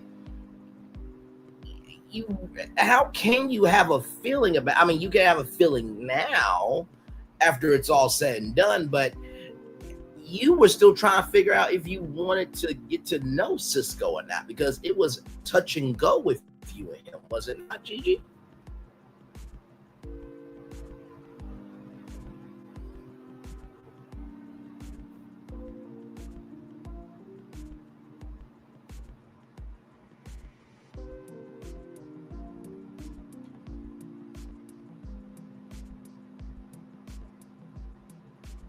Oh, sorry there. Did you hear everything I said, my friend? I'm so sorry. Yeah, I heard you. I'm back here screaming, I'm backstage. I'm backstage. No. but yeah, that's definitely maturity. And that's something else that speaks to it. Because as you've seen, just like you stated, Fitz let it be known, like, hey, she's been open and transparent. She let me know ahead of time what I would see, so I already knew what to expect. There's no surprises. That is something we have needed throughout the show. That's the same thing when it comes to Cisco telling Tae, because with Tae being his top, she needed to know, like, hey, I did have this date with Charice, because, you know, it's something that could come out later, that because say they was still together, And she saw that. That could have been something that she felt like, oh no, you didn't communicate that with me. So that right there is a deal breaker. If he would have communicated that in the beginning, things could have been, I feel like it could have helped out. But yeah, it shows definitely maturity. But that also goes into the same thing with Rose. It's just that simple. If you tell someone something up front, when things happen, they're not surprised. Yep. It doesn't come as such a shock. It's not as, it's not surprising. So, you know how to respond to it. And Fitz did great. How do you feel about it? I'm okay with it because she already told me about it. Mm-hmm. He might actually like seeing it. Yeah. With his freak ass. And there was a debate between, I think it was Eddie and Fitz. I think it was Hussein and Fitz. Hussein and Fitz. Thank you, gorgeous, as always. That I'm the biggest freak here, and the wars of Sugar Mom. Shout out to Sugar Mama, Melody, Charice, kid. Hold up, shorty. Hold up, ish. Hold up, shorty. Hold up, ish. Hold up, shorty. Hold up, ish. And my bad, my friend, for not bringing you up, because I was like, wait a minute, what is going on here? But I did not mean to not bring you up. Yeah, no, you're good. But yeah, no, I feel like Shanice and Fitz actually working out is a good thing, and I do wish them well. I do. Yeah. And when it comes to Cisco, like I said, could he have been up front? Sure, but like I said before, I believe that was early in the process. You know what I mean? So like, you know what I mean? I don't think Cisco was trying to have that date to hurt Tae. Like, y'all didn't know each other at the beginning. Like, I mean, unless I'm wrong, but I do believe it was in the beginning of the process. What about Fitz and Shanice? No, with Shanice and Cisco in that paint date. Oh yeah. Because Shanice didn't last long. So yeah, that was all definitely in the beginning. I think that was like one of their first dates, wasn't it? Yeah, it was. So when Tae got upset by that, I'm just like, to Cisco's credit, he's right. Y'all weren't supposed to go out on dates. Y'all were supposed to explore. Y'all were supposed to, see what worked for you. Mm-hmm. But yeah, I can understand that, and I can understand her like, but I didn't go out on no dates where I'm touching somebody's body. Right. So I guess that still could have been a conversation piece so that there wasn't any surprises happening. So like I said, I understand Tae's feeling, but also I understand, like, hey, this is a part of the process. Right. And a part of the process is Shanice is comfortable with her body, and she was comfortable enough to have Cisco touching on her. That's just what it is. Yeah. But Cisco feeling like Tae is his top, it could have been a conversation just so there was no surprises. Yeah. But yeah. And to that point, we're with Tae and Cisco, and Tae is blessed with it. I mean, hello, you see it. Okay, listen. And Cisco, he's got something on him too. So with that being said, we get to Tae and Cisco, and the beautiful recap of it all, and everybody was saying that was so beautiful, and this, that, and the third. It really was beautiful. And nephew Tommy Miles, says, so how is the energy with y'all? And then Tae said, you mean together or not together? And he was like, together. And Gigi, I'm sure, because you have been on film sets and TV sets as well. It's almost like that meme from Family Guy when, Lois put a pew pew to somebody's back, like, you better go say hi to that family member. What you mean? This he was trying to say, this is Ray Love, where you're supposed to stay together. What together? Like you and him ucking, ducking, sucking, together. And to that point, He didn't say all that, y'all. But when he said together, I could read between the lines. We find out that they're not together. The stability issue happened. And, it was Eddie and Kiara backstage. They were talking about, Cisco and Tae. And then Eddie and Deona were also talking about it. And Kiara and Deona were both feeling the way that they were feeling. Eddie was feeling the way that he was feeling. Eddie was like, no, you need a partner to build you up. And Kiara was like, no, you grown. You handle your ish. And when you handle your ish, then you can handle my ish. But until that time, no God. No bars, and do not pass go. Do not collect $200. Shout out to Hasbro Monopoly. And I put that date night might be over. And then we get the mooch off women comment. And, when nephew Tommy Miles asked Cisco, do you believe that you could repair it? And Cisco said it was too much to repair if she feels that way. I'm paying bills. I'm doing what I need to do, and this, that, and the third. A very sad situation, because I think out of all the couples, I think that, we were all excited.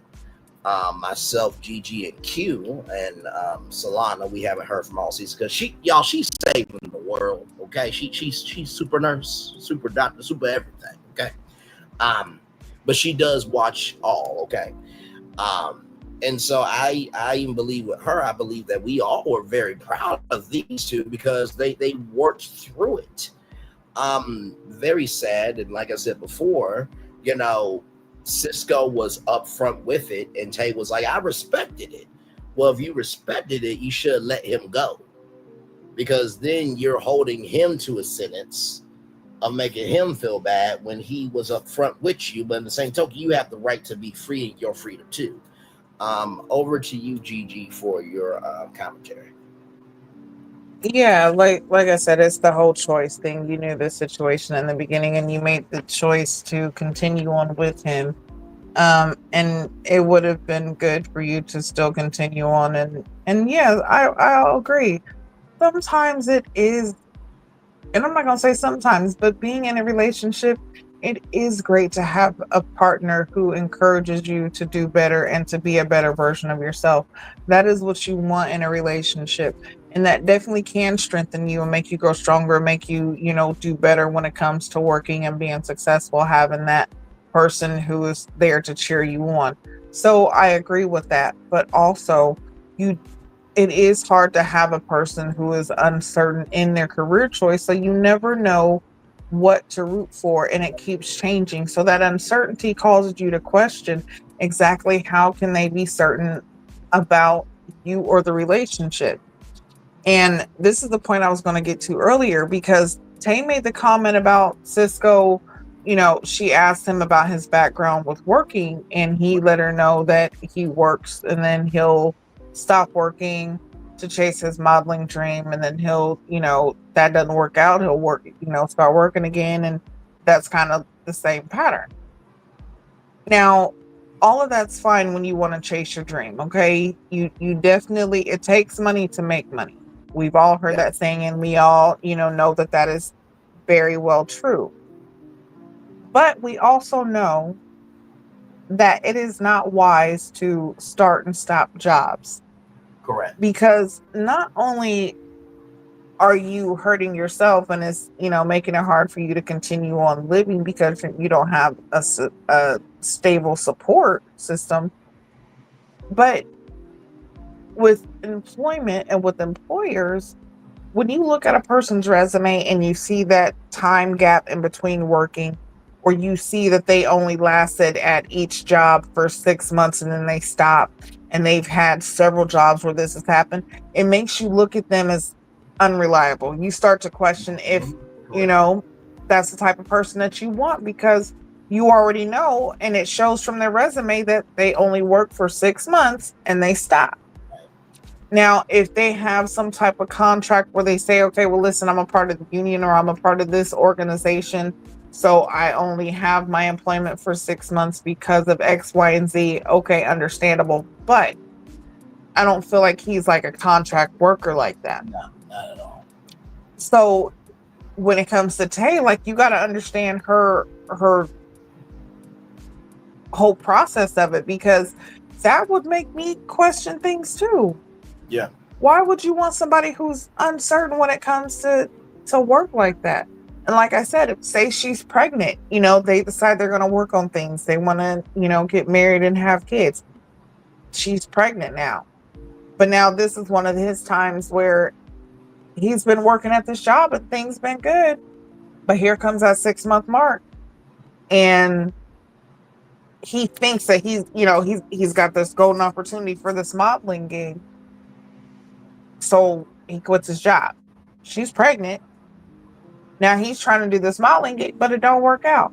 Now you got to go through the process of trying to find a whole new job, which that takes time. Yes, that's losing money. Her being pregnant, if she hasn't stopped working, now she's having to work more because she's having to supplement what's being taken out and what's being lost because you're not working. So, it's a whole mindset. Like, do you really want to have that possibly be a situation? And Tae says, no, we can't fault her for that. We can't say that she's wrong for thinking that. Only thing is you should have thought this or said this in the beginning. Like, stick to it. You felt like that was an issue in the beginning, stick to it. But I will say kudos to her for even trying it. Because she did say, like, no, that this isn't what she wants to do, but she said, you know what, I'm gonna try it just to see. And it didn't work out. So no, absolutely. And very, very well said with everything that you said. And this is the reason why I believe Tae will be okay, is because compared to everybody else, I feel like Tae stumped the yard with her full self, right? There really wasn't a week where it was like, damn, Tae, really? So even though she should have been more honest with herself, at least she came into this process really wanting to find love and having the mindset for love, right? And for many women and men as well, to see someone say, hey, listen, this is a fantasy, but I got reality after this. We don't typically get to see that on reality TV. So I give her absolute kudos, because Gigi would think that way. I would think that way. Y'all would think that way too. So two things can be true. A clock is right twice a day. She was right to have her perspective, but she also should let go of Cisco.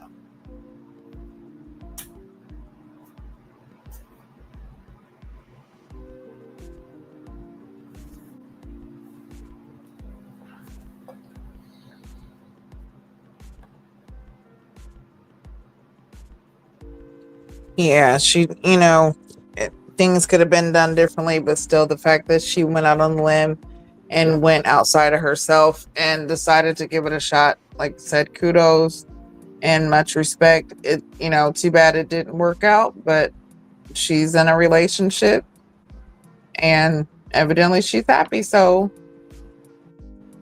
best wishes to Cisco. And honestly, I feel like this was his shot, and I've said it. This isn't going to be the last that we see of him, whether it be on another show, whether it be in movies or magazines.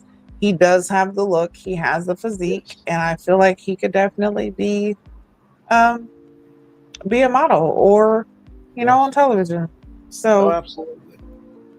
And speaking of TV, nephew Tommy decides, well, you know what? This is the end. But how can we end something and not give you something new? So then they dropped a sneak peek of the new season of Ready to Love Detroit. And Gigi, what did I tell you before the show?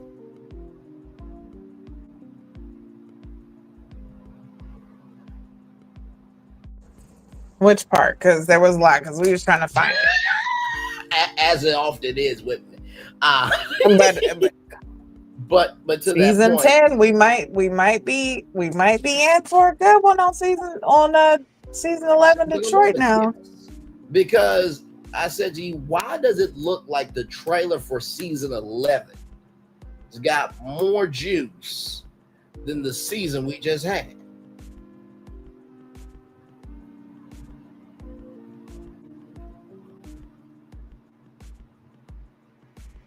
Right, because it definitely had more. I mean, we saw roller skating, we saw go-karts, we saw the cast get into it. There was one scene where it was like a dude that said, "You talk too damn much, you need to shut the fuck up." It was like, oh shit, damn.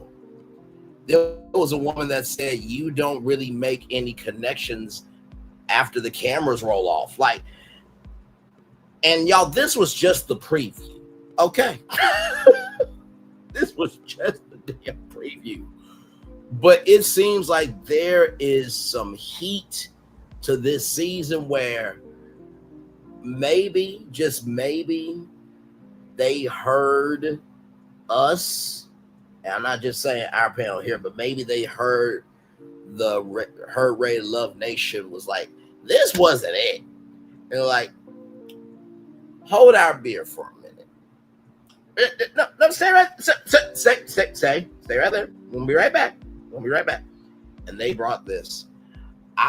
Well done, and well motherfucking ass done to that preview. Gigi, what's your take on it?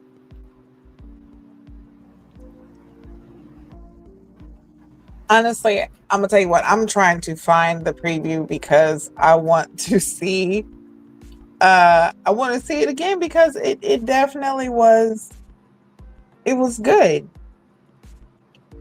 But I do feel that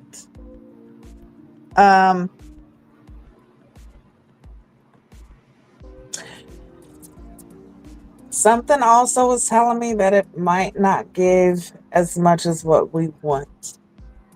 I'm a little scared that it's going to be slow and that it might not be as good. That is my only concern. I did see some points that seemed like it might be good, but then again, it just gave me like what we seen in those clips that made us say, "Ooh, that's going to be good." Like, I feel like that's it. Like, there's really not going to be too much else. And I'm worried about that. I'm really worried about that part, but I hope I'm wrong. I really hope I'm wrong. You know, I definitely sense what you're saying because with Rated Love, they definitely ramp it up towards the end of the season than start at the beginning of the season. Because I mean, it makes sense. At the beginning of the season, we need to get to know the city. We need to get to know the new cast. We need to get to know the energy that we're about to partake in. And I'm looking at the preview now. So I'm going to pause it throughout it so I can let you guys know what's going on here. But I do agree with you, Gigi, that with the 5 to 6 month break that happened, they have to get this right. They have no other options. And I think that based on what has happened this season, I do think that they will step up the pace, but moderate the pace where it is consumable and respectful for us to have. But most of all, I do believe that they're not holding back. So as I'm looking at the preview here, you know, nephew Tom, it looks like he's at a roller rink. And we see a person say, "You cupped my butt." I'm like, yeah, you got it. I'm cupping it. Absolutely. So then we see somebody, good damn, my mouth. We see somebody roller skating, falling down roller skates. Who's the champagne for me? And we got a little Cougar Town action here. A man's beard is bearded. Looks like they got a 70s disco party. We got a split. And that you're the whole total package. I mean, it really does give. And not to mention, too, we got a black woman that said, "My toes are suckable." I don't know what it is about sucking toes, but sucking toes has become a part of Red Love in recent years. I don't know what it is. And she has a smile afterwards. Definitely some kisses. We got how tall somebody is, 6'2", and this woman's wondering about his anatomy. Child, okay, listen. And we get some conflict in this thing. That once you get done, you go to her, and I need this conversation to be good because I'm petty. Like it seems like they understood the assignment, but just because you understand the assignment doesn't mean that you're going to complete the assignment either. So with that being said, that's literally the preview, everybody, and then it gets into sexuality. Some people have it, some people don't. And nephew Tommy is coming through downtown Detroit saying, are these people truly ready to love? And that excuse me, and that is the preview. So with that, Gigi, how are you feeling now being able to hear the preview? Listen, I kind of wanted to, because I went back to it and was thinking about turning on my camera and actually just like playing it, but I don't want them to try to say that we use their content without asking. So I didn't do it. But yeah, like I said, I feel like what we seen, the parts that were like, oh, this is gonna be good, right, is all we're going to get. There's not really much to it. Just like starting off, I'm gonna tell you right now, this picture right now that I'm looking at of this woman with these her titties sitting up on her neck, it's gonna be another one where it's a bunch of sex. Like, and that, I feel like that is the new theme. It's not ready to love, it's ready to freak off. It's like it's ready to, what I'm saying? Lord. So it's too, I don't really, I'm sorry, my hope for this season is not as high. Now, I'm gonna say this, surprise me. Okay, I want to be wrong. I want to stand corrected. I want you to make me eat my words, okay? Own, if you're listening, make me eat my words. But I really don't feel like this season is going to bring what we're thinking. And I'm heartbroken. But again, I hope that that's not the case. But moving on. No, understood. And not with the titties up to that child. Listen, some people are just blessed like that.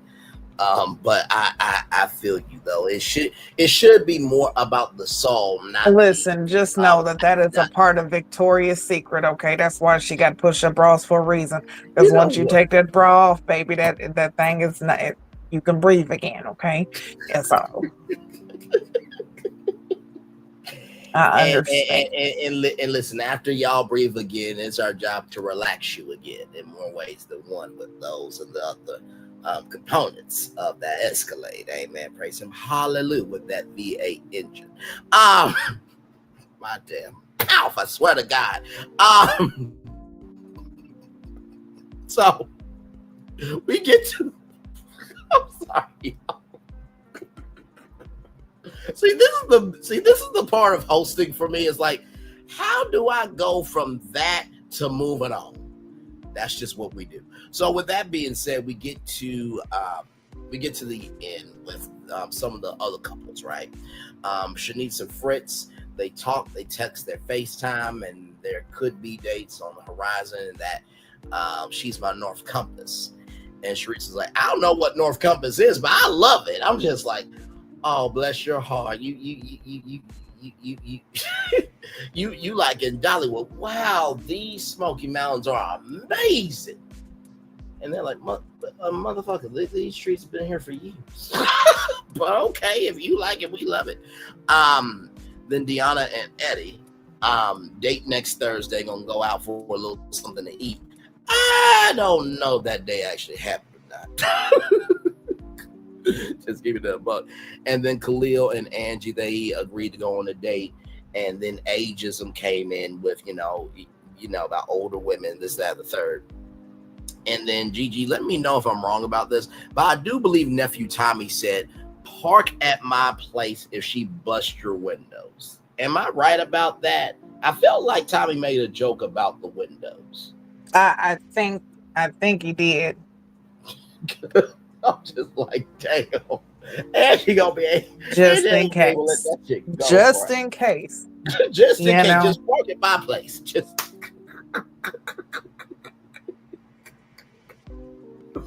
And you know what? And I feel like he also said to Eddie, because he was like, "I'm gonna call you on Thursday during the date to see where y'all at." Where you at? Exactly. Because he's seen the shift in Eddie, and Eddie talking about, "Oh yeah, we gonna go get something to eat. It's just gonna be something like, listen, you better not take her to the all-you-can-eat Chinese buffet and think that." Although, I mean, listen, I'm simple like that. To me, I'm like, shit. Okay, I am fine with that. Okay. Listen, I like the finer things in life, and I also like, I like being frugal sometimes. Yes. Okay? There's nothing wrong with it. All right, listen. I'm just saying. I'm just different like that, though. Like, understood. I'm telling you, I had a conversation with my husband, and he was like, "So tell me, where does she like to go the most? Where's y'all's favorite date spot?" And he would be like, her favorite place to go is the car wash and Jamba Juice. Damn. Like, I'm telling you, I get so excited. Like, baby, we going to the car wash today? He's like, yes, we can go to the car wash today. I'm like a big kid. I'm telling you, like, that simple shit, I don't mind it. But, some people, they not as open-minded. But, honey, yeah, Tommy said, no, I'm going to check and find out where y'all at. Exactly. Because I think you're full of shit, Eddie. Yep. I think that you're trying to skip out on the temptations, Eddie. No, you know what? This is what happened here. As I pulled this up, I can imagine your husband going to Jamba Juice, and he knows your order, you know his, but with the car wash, hey, do y'all have the package with all the pretty colors and phone? Yeah, we do. Okay, good. Thank you very much. Just get that one. Why?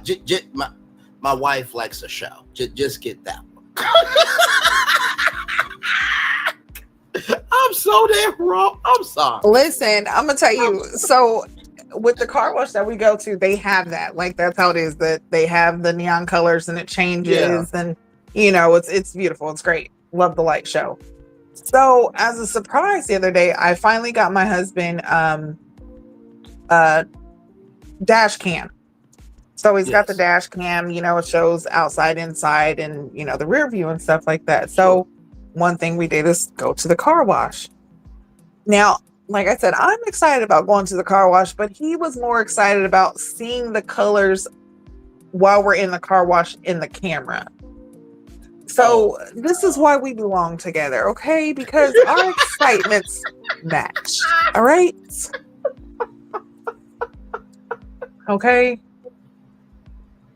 Listen, we're a perfect match. You know what? But yeah, like simple things. Like, I don't understand that. People talk, and Cheesecake Factory. Girl, shut the fuck up. It's a meal. Excuse you? And that shit is still expensive.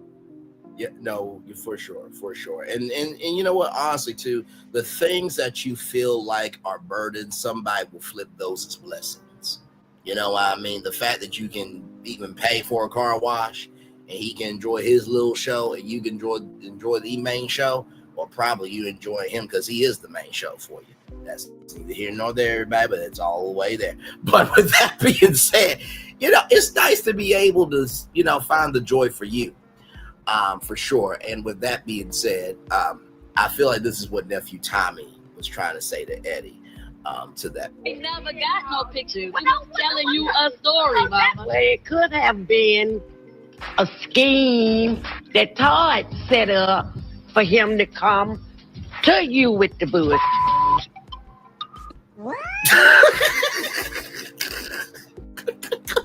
Every time she gets up and walks away.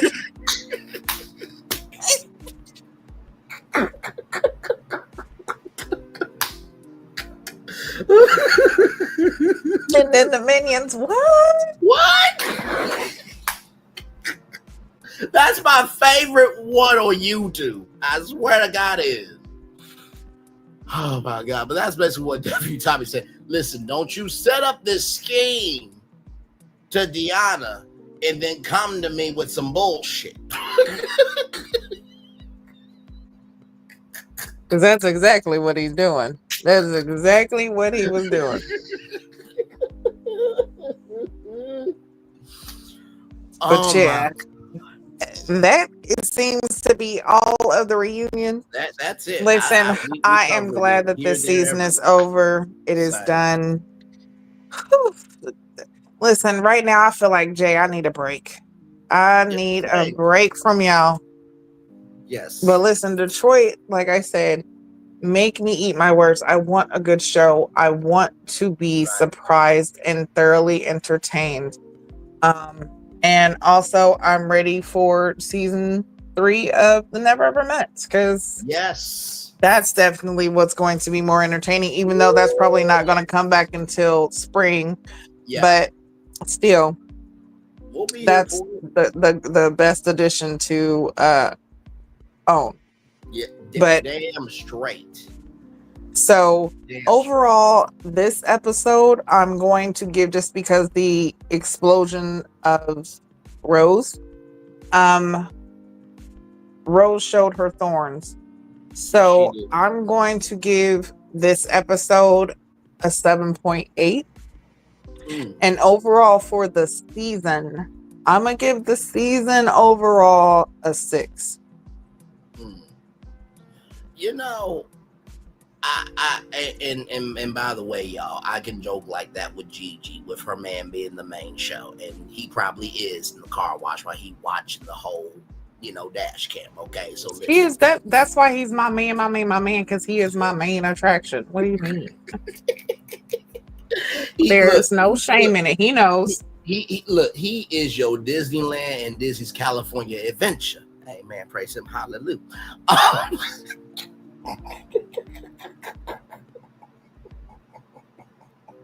I can only imagine the conversation. My Knott's Berry Farm, my Splash City, like whatever. Hurricane Harbor at Six Flags. You know what? See, I wonder sometimes about Gigi and her husband's conversation. He is my very own screen park. There it is. I do wonder sometimes about Gigi and her husband after show sometimes. I wonder what he says about me sometimes. Like, does Braylon come up with anything before the show, or is all that live? No, baby, that's all live. And he just bold with his mouth like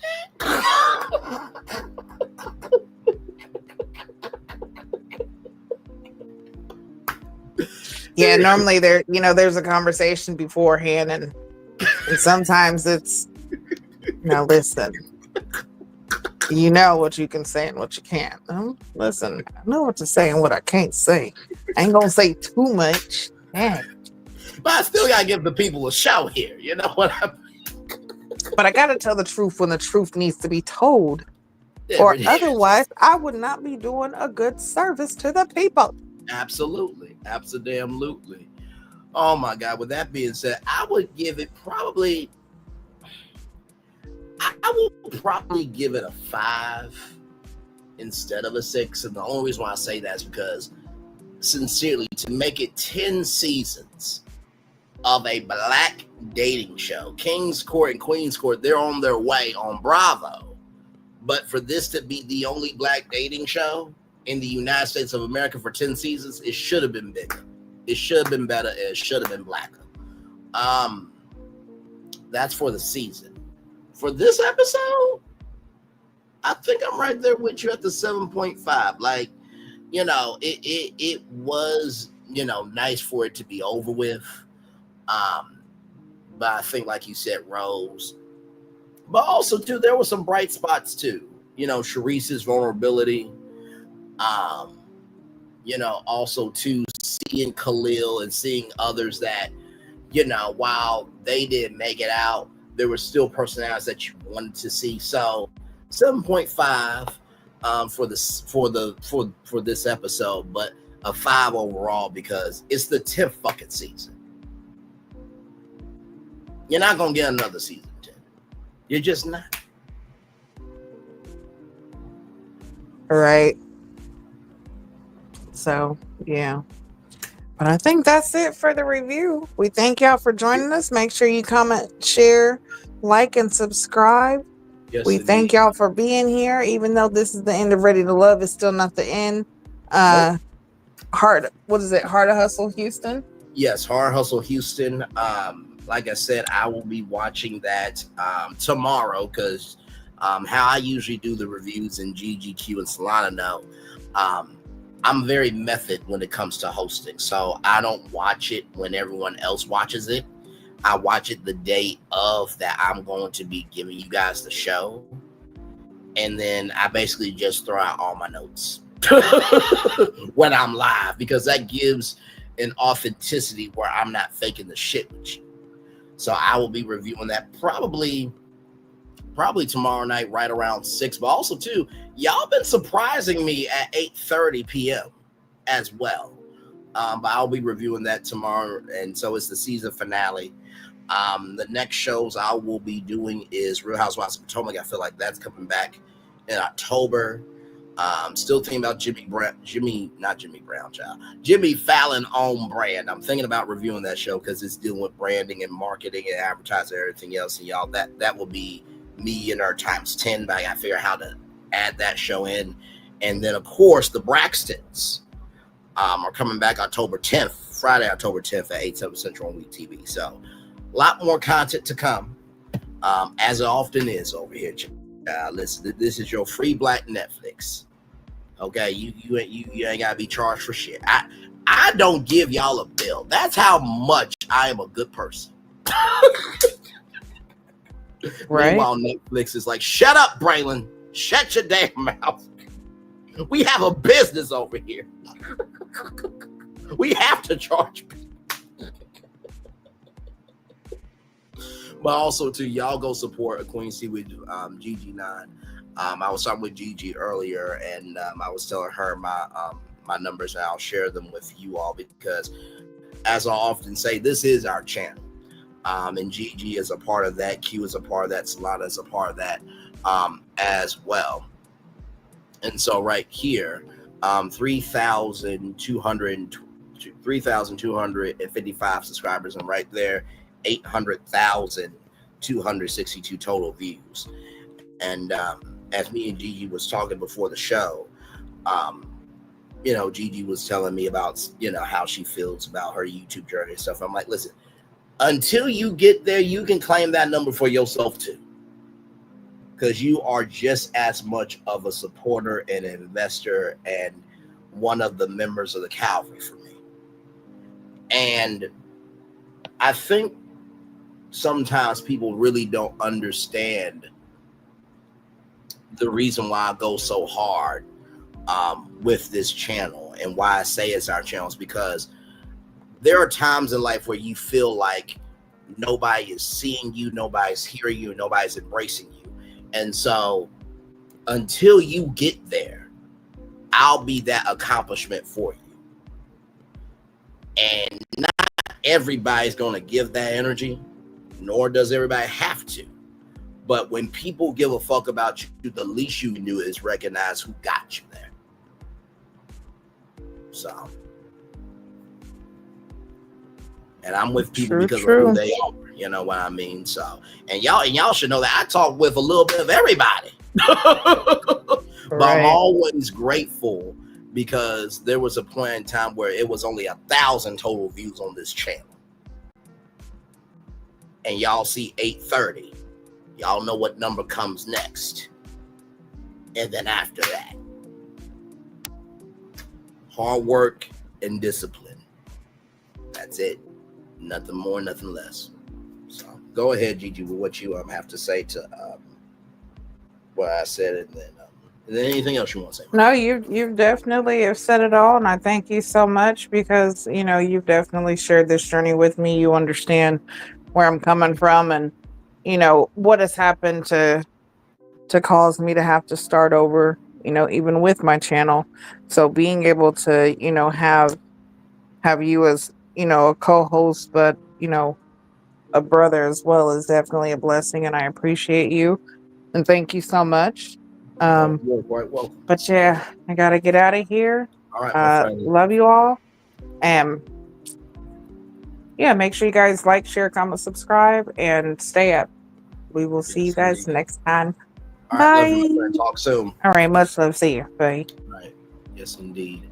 All right, y'all. Let me get y'all the daily motivator here, and then we're gonna head on out of here. What a great after show and a great season with Gigi 9 and Solana and Q. And do not worry, we will find other shows, because I will say after the season ends, I do hate the fact that I don't get to hear from them like we do in this fashion. So believe me, you'll see more of them here. And we can get each other together, because it's always a good time. Regardless of the show, we are the show. Amen, amen, and amen to that. All right, y'all. Here we go.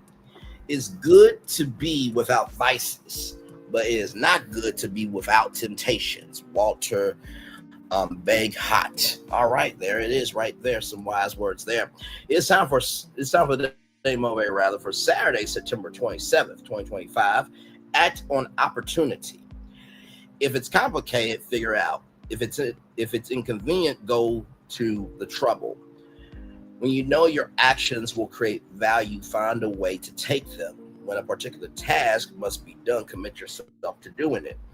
There will always be plenty of perfectly valid excuses for not moving forward. There will always be all sorts of distractions to divert your attention. Yet, if you pass up the opportunity to make a difference, you're going to eventually regret it. And the excuses you will offer,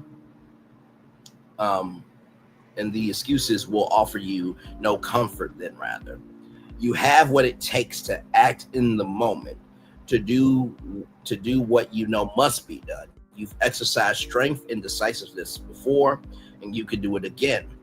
Now, while the opportunity still exists, take it, act on it, and create value rather than regret. Ralph Morrison. Woo!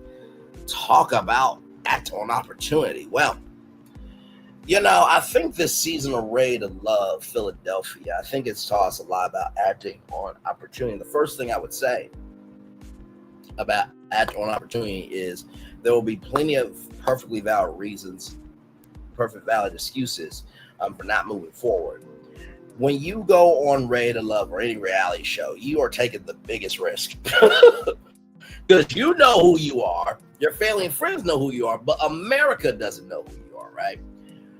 But I promise you this, you never know what's on the other side of the door if you don't open it. So the first thing I would say about act on opportunity, if a door is there that could make you better, go through it, right?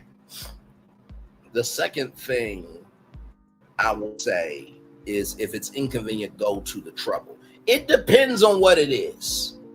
Now, if it makes your life an inconvenience where it's going to hurt you, don't act on that opportunity. If you do anything, expect anything in return. If you do something, expect something in return. If you do anything, expect anything in return. If you do something, then expect something in return. If you do anything, then expect anything. But if you do something, then be prepared for something in return. And now finally, you exercise strength and decisiveness before, and you can do it again. A lot of times we forget about our victories because we're focused on the next thing. It took all those victories for you to understand how to be a champion.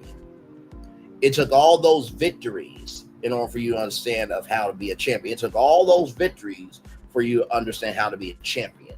So do not negate, and push away your victories, because those victories are lessons.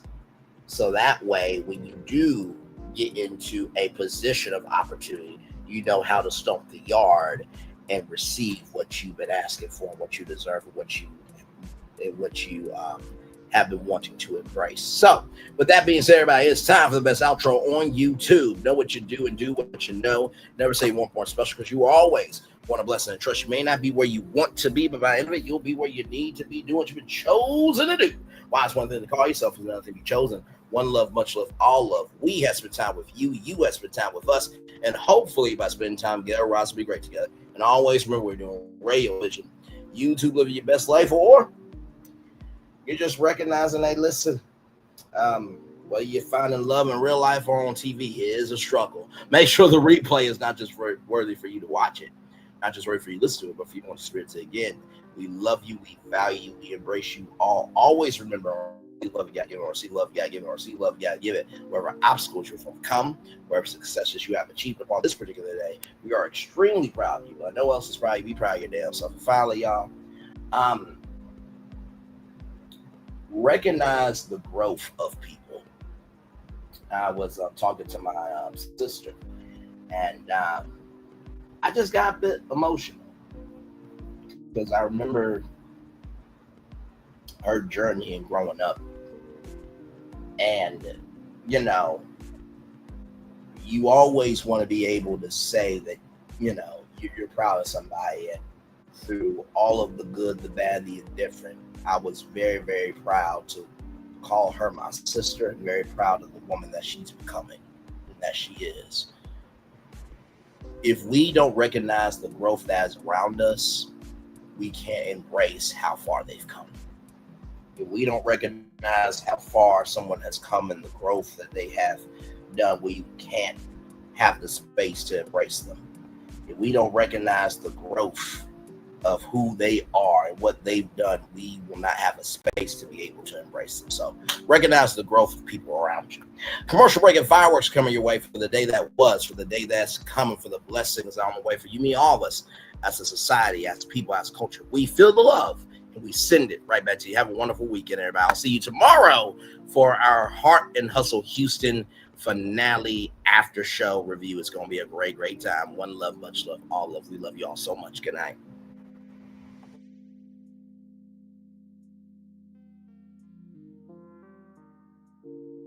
I thought I should tell you, they've been talking about you. Yeah, they've been talking about you. They've been talking about the fact that they've done everything they could to stop you and everything they could to block you, but you still win. They've been talking about the fact that they have undermined your success and they have tried to sabotage your seasons, but you keep winning. They've been talking about the fact that even though they don't like each other, they get together to try to kill you, but you keep winning. They've been talking about the fact that you were voted least likely to succeed, but like cream, you keep rising to the top. They've been talking about how they tried to burn your world down, but like the phoenix, you rose from the ashes. They've been talking about you. And you know what they say? Oh, she's just lucky. He's just lucky. But no, you ain't lucky. You're anointed. You got something on you. You got favor on you. You got power on you. You were born to win. Now they can call it luck, but it's grace. They can call it luck, but it's favor. But whatever they call it, it doesn't matter, because you know what God calls you? Do you know what God calls you? A winner. I thought I should tell you, they've been talking about you. Yeah, they've been talking about you. They've been talking about the fact that they've done everything they could to stop you and everything they could to block you, but you still win.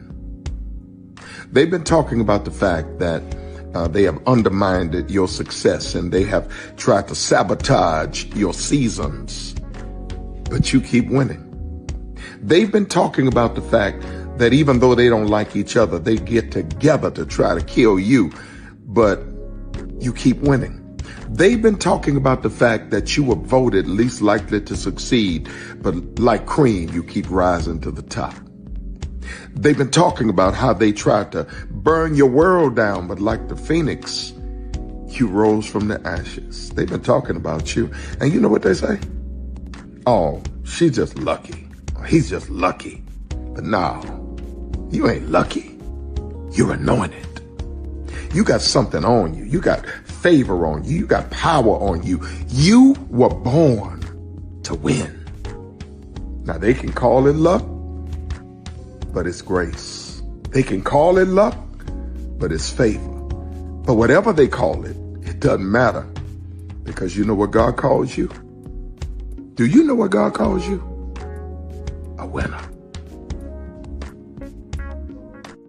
I thought I should tell you they've been talking about you. Yeah, they've been talking about you. They've been talking about the fact that they've done everything they could to stop you and everything they could to block you, but you still win. They've been talking about the fact that they have undermined your success and they have tried to sabotage your seasons, but you keep winning.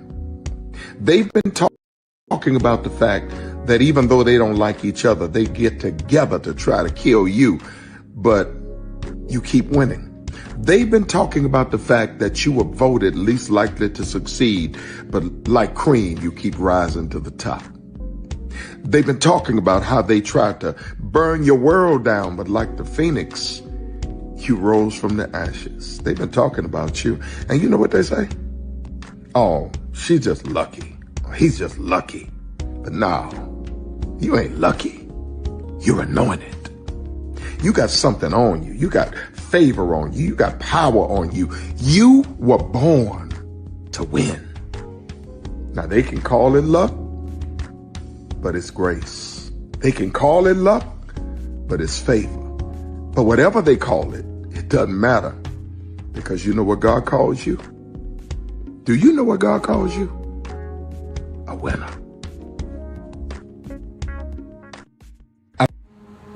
Good evening. My name is Mark Woodbury. I'm the chairman and CEO of Universal Destinations and Experiences. Well, we're finally here. Tomorrow we begin a new chapter at Universal Orlando Resort as we open Epic Universe. We built this place for you. I want to thank you, our fans, for your love of our stories, characters, and immersive experiences that inspired this incredible place. Epic Universe represents over 8 years of meticulous planning, immense creativity, and innovation, combined with unmatched craftsmanship and operational excellence on the part of thousands of people who have brought to life the stories and characters that live beyond each of Epic's portals. But it represents so much more.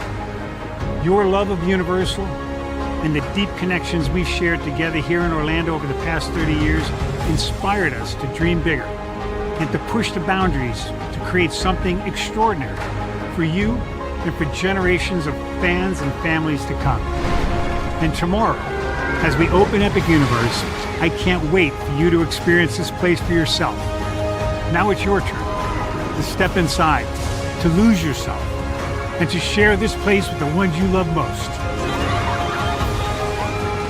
As we open this park, we hope your world becomes a little more epic. Tomorrow, Epic Universe becomes yours.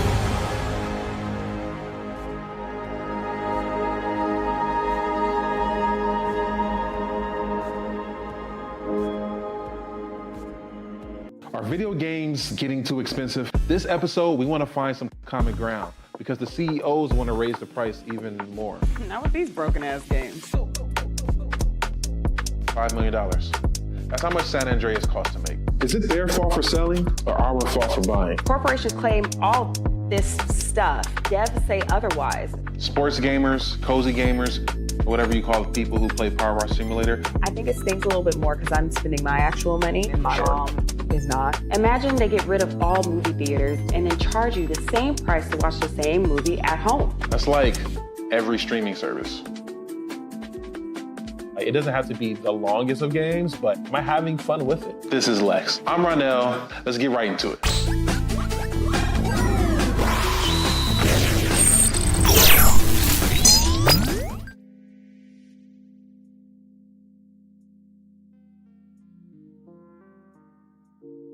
Are video games getting too expensive? This episode, we want to find some common ground because the CEOs want to raise the price even more. Not with these broken ass games.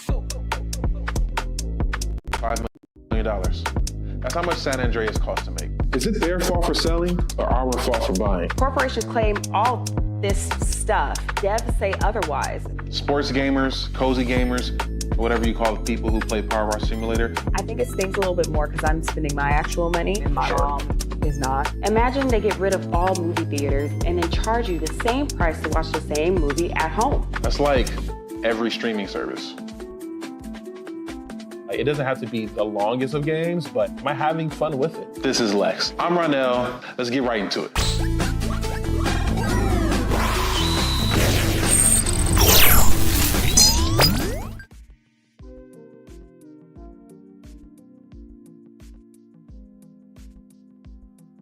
Our video games.